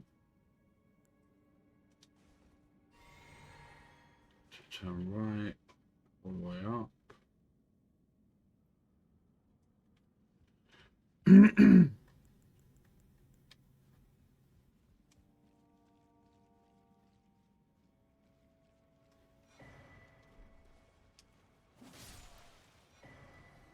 Ooh, a rotten staff. Cool. Another Lord's room. I'm guessing you got up this ladder. Using Moon Veil.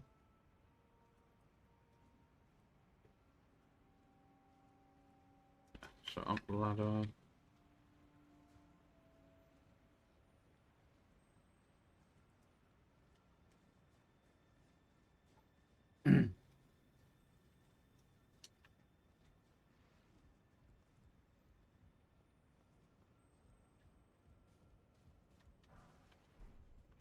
Ooh, a rotten great axe.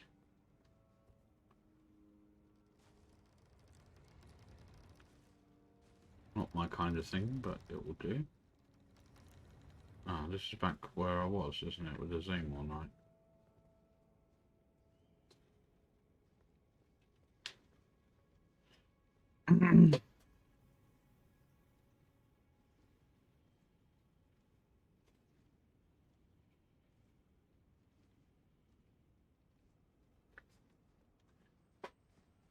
So you go this way.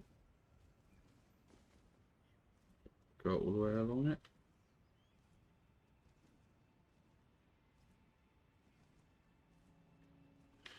Yeah, okay.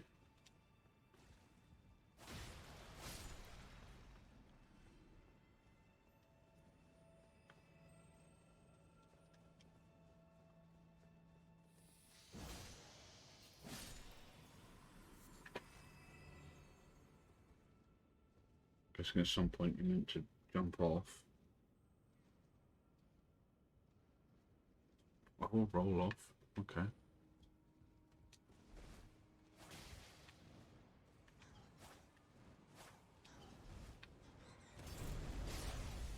Oh, hello. Yeah.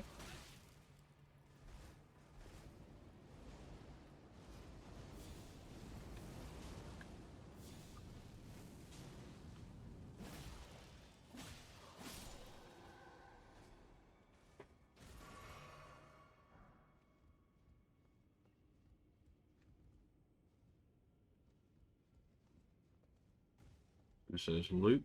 I shall smithing 5, golden 12. Ow.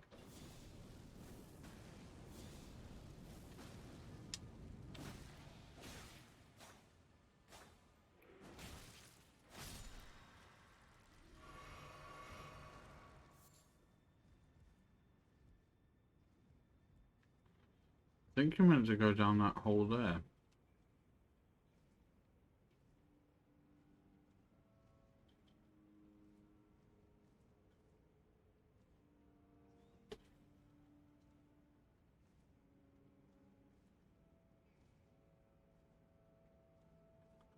Yep.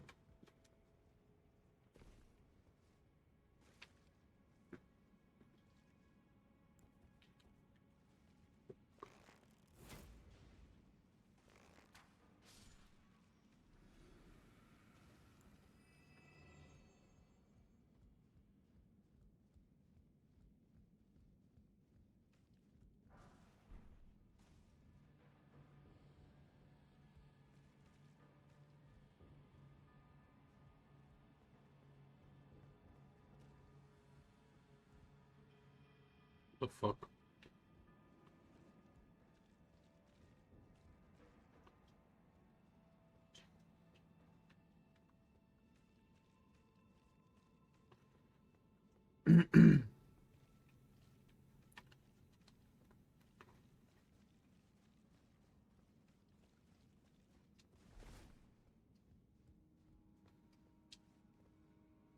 Ah, I see. Okay, hold on. Let me return to this point. Yeah.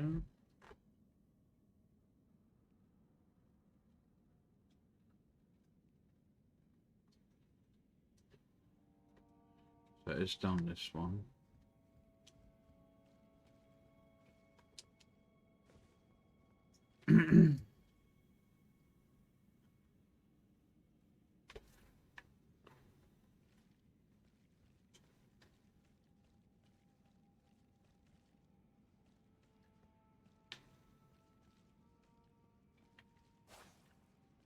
Okay, not a hidden wall. My bad, not a problem.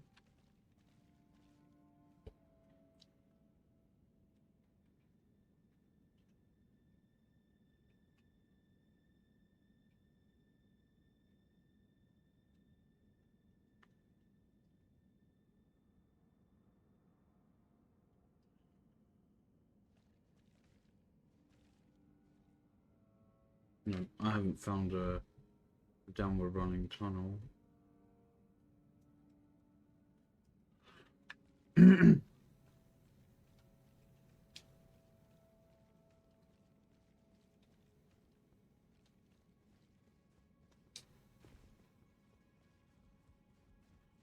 Go back to where I dropped in.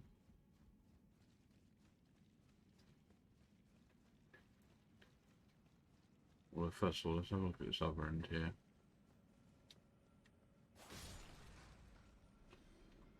What the fuck is going on with the enemies in this area?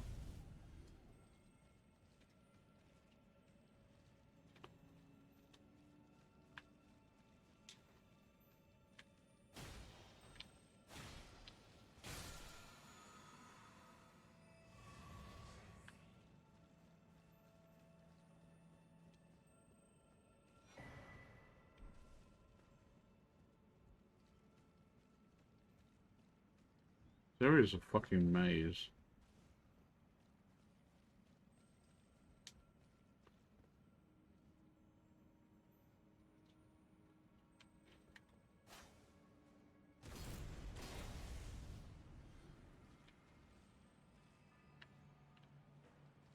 Hmm.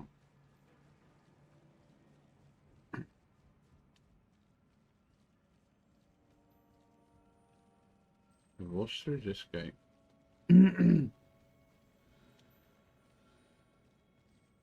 Nothing. Cool. Real glad they have this area.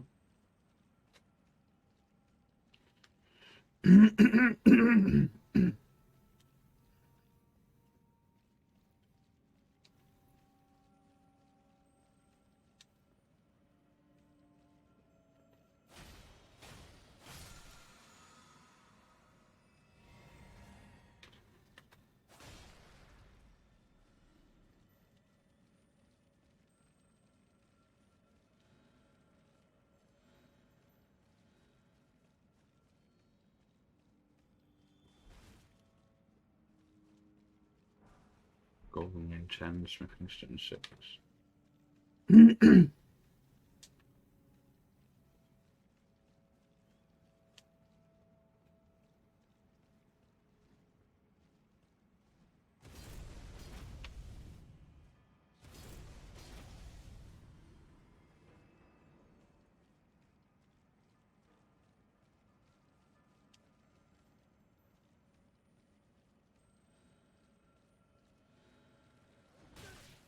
Ow.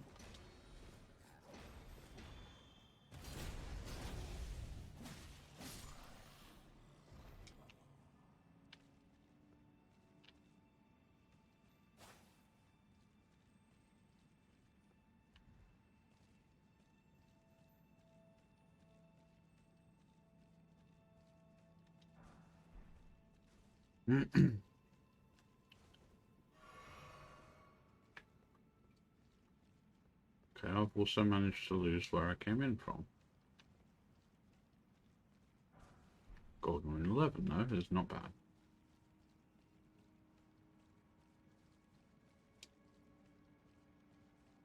Right, it was quite a long hallway. It also had the gated entrance at the other end.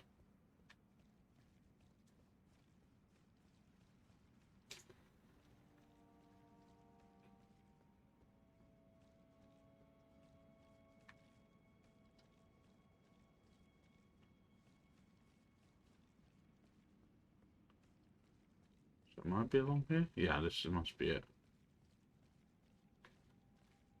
Okay, so turn right onto here, run to the end, take a left where there was an enemy.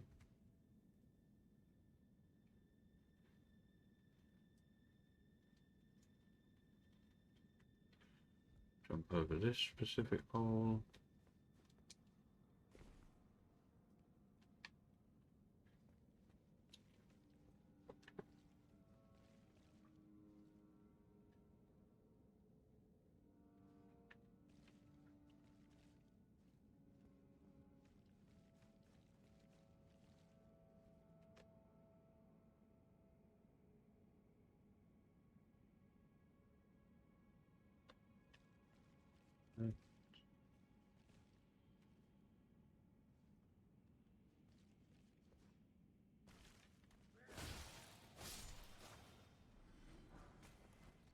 Number 11, Smithing Stone 6.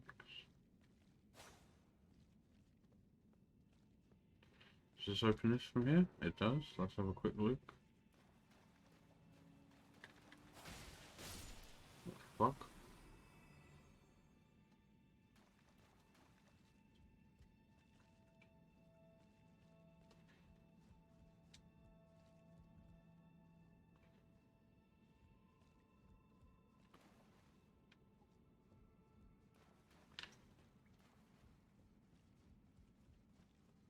Okay, so it's just brought me back out this way.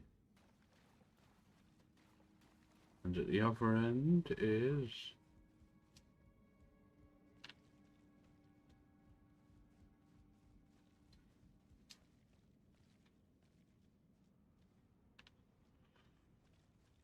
I thought this was meant to be get to the boss fast.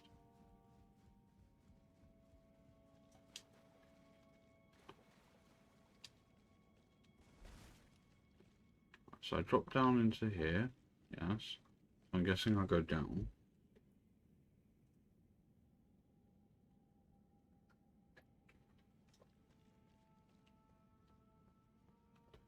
And then take this left. And go down.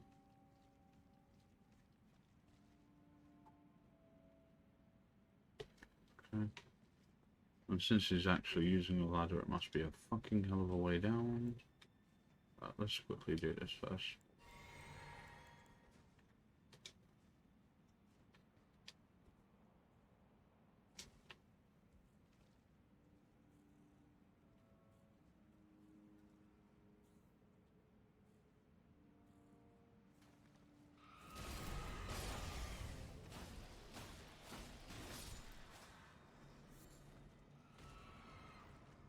That thing... Oh, it's just poison.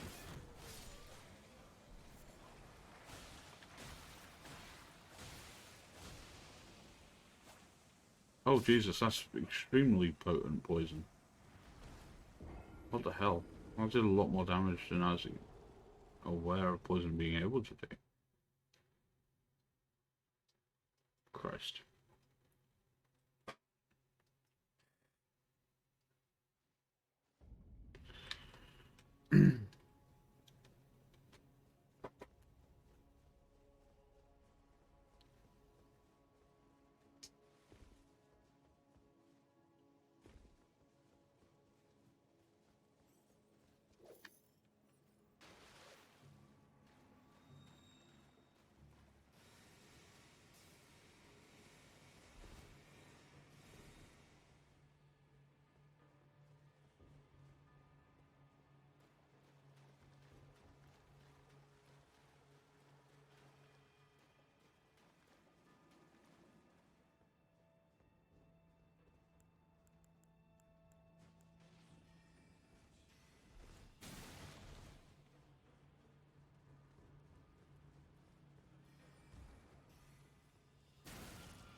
Fuck's sakes, man. And I'm gonna die. Okay, I didn't die. That was plus.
Right. Assume it's just up ahead then.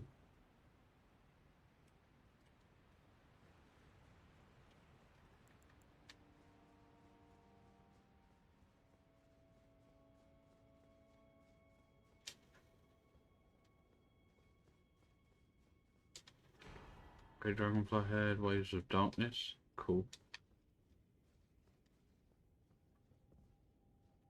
Godfrey the Graft.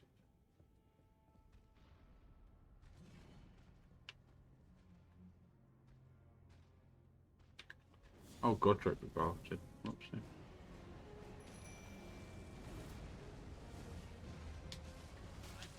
Wow, he hit both me antis for that.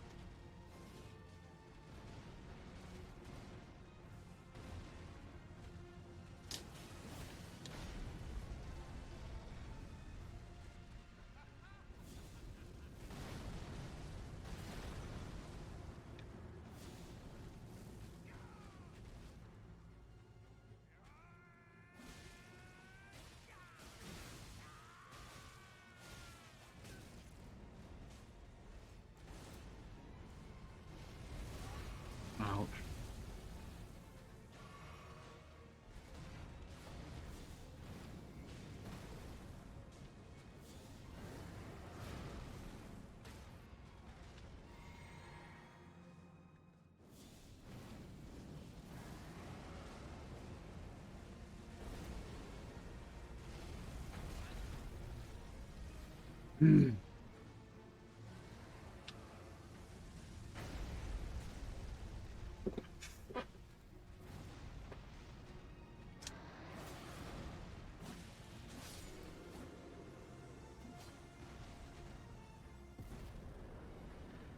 Okay. 100,000. Cool, and a chest.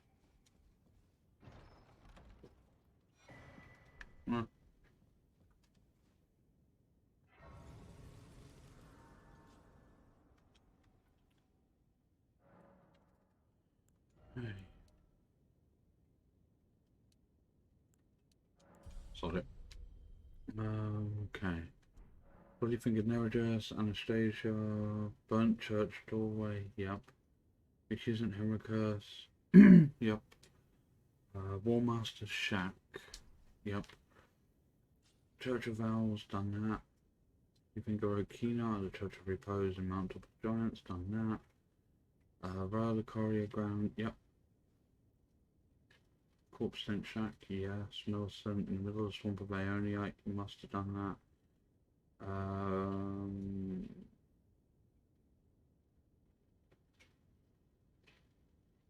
Revenger Shack, yep. Professor Bike, Church of Inhibition, yep. Incha, yes. Precept of Miriam, yes. Sanguine Noble, yes. Spellbearing Hunter, yes. Eleonora, I've got her sword. Second Church of Marika, yep. Dung Eater, Round Table Hold, Broderick will give you a warning when he appears. Looks like an invader, but not hostile. Accusant Banal in Crumbling Farm Razula. Vargrim Raging Wolf. Shadow of the Lofty. Baleful Shadow, done that. Inquisitor Giza, yes. Alberich. Crucible Knight. Tragoth. Ruin Street, yep. Under Divine Bridge.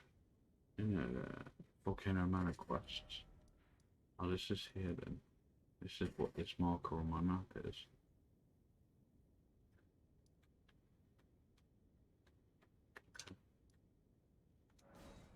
Let's go give them a looking at.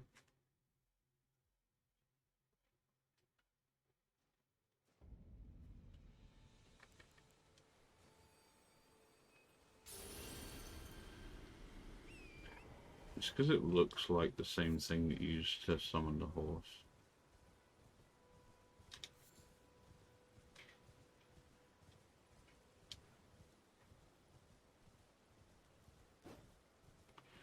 Trust me, dude, you don't want that.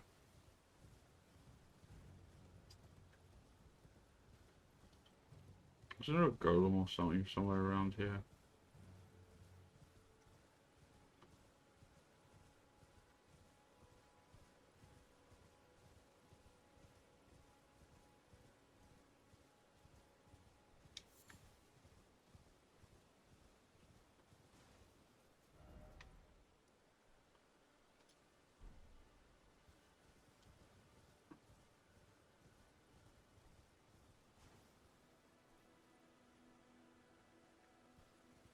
Apparently it's right here.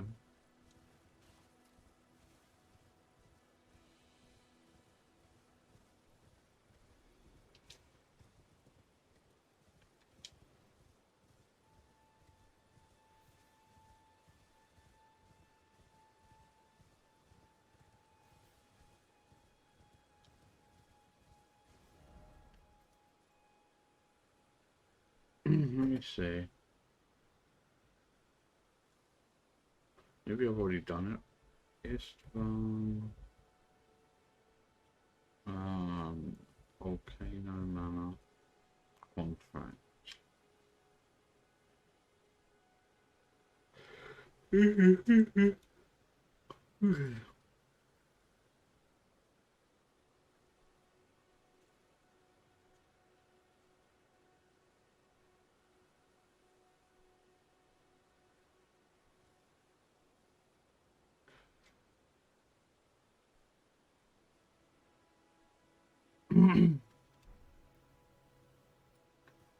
So apparently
I'm gonna have to assume I've already done it then. If the summon sign isn't here.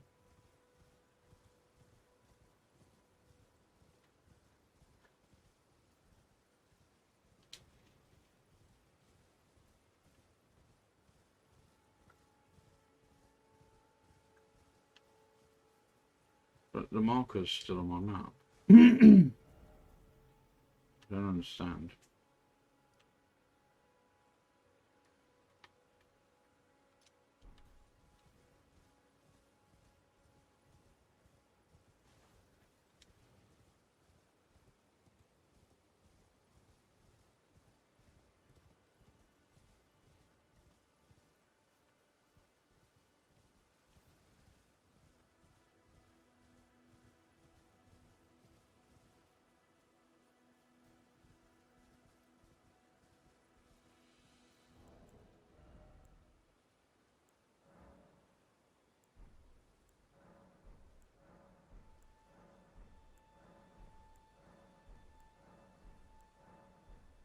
Yeah, because I'm playing offline.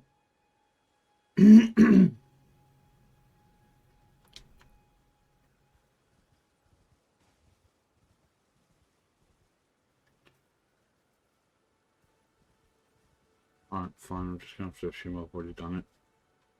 Location in the moat, I've done this.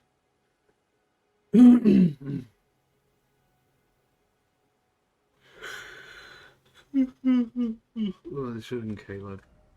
Okay, I'll do this last thing and then I'll leaving.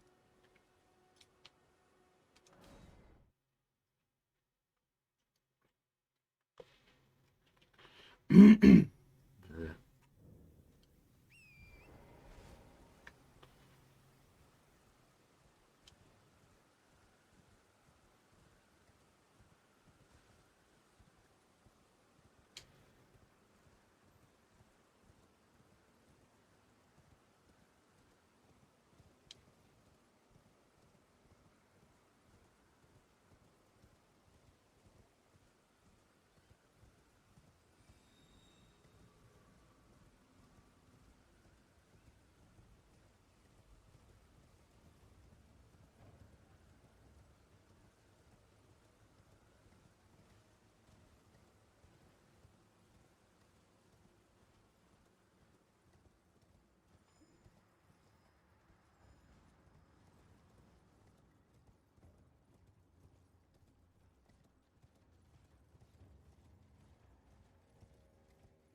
that game and stream breaking? Yeah. No. Yeah, it is.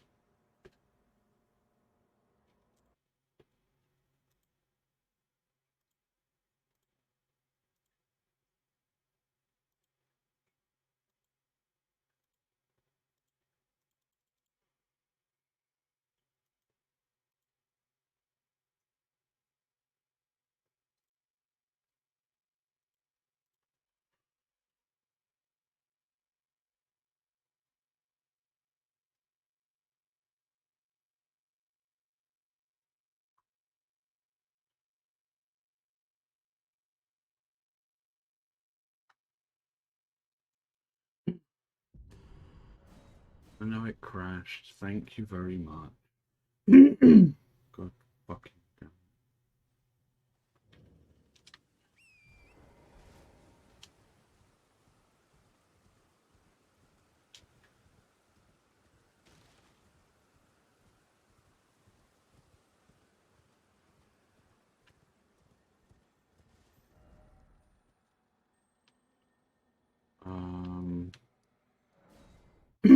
This might be better.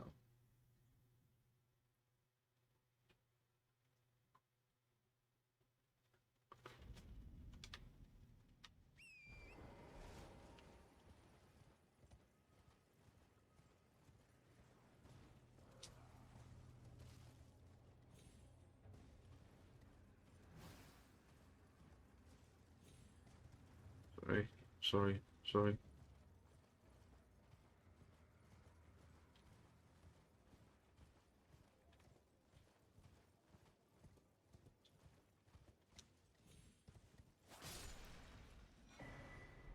Useful.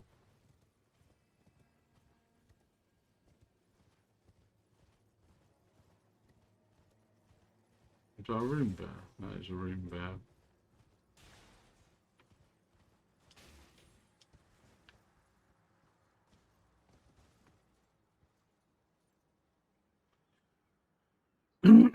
Not just any room bear, it's the consecrated snowfields room bear.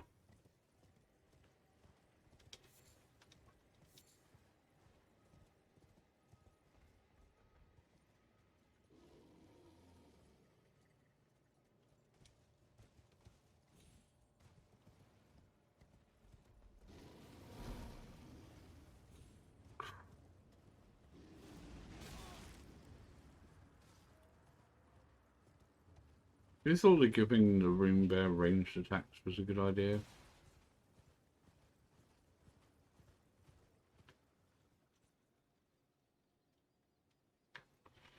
It was meant to be a grace inside here anyway, so...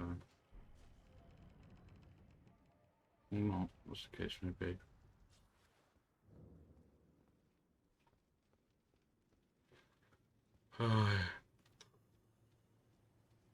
Oh, for Christ's sakes. Is it done?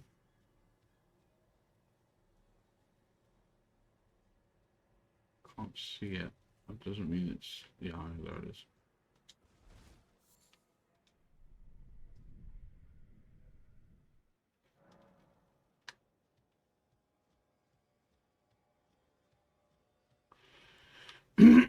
Right. Yeah.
Waterfowl dance is going to do its job.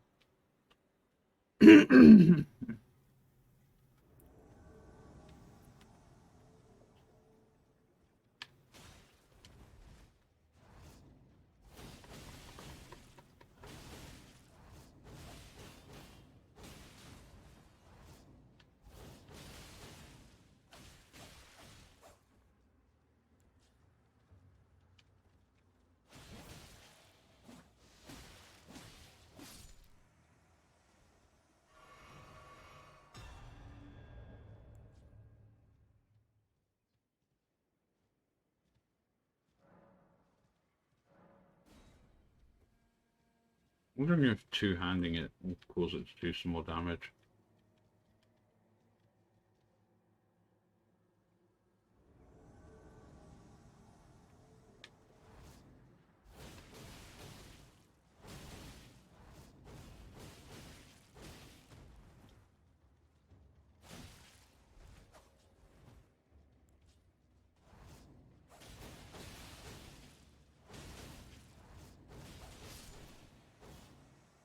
Waterfowl is too strong.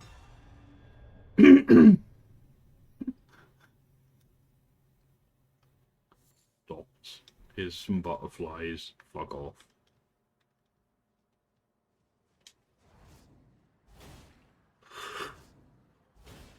Anyway. I think I've killed every boss in the game at this point then. The only thing left to do is actually fight the Ultimate Beast in what's it called, Zarina, which is not fun. Oh, who's live?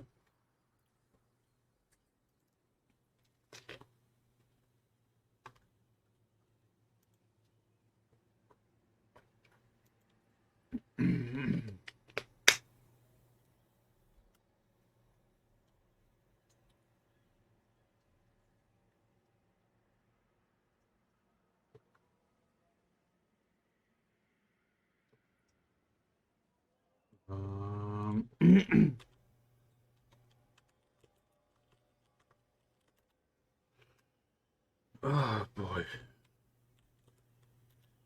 I'm tired. Ow, frick. Pulling out water. Oh, I better keep these on, I suppose. Say hi. I'm just still be muted for now. Alright.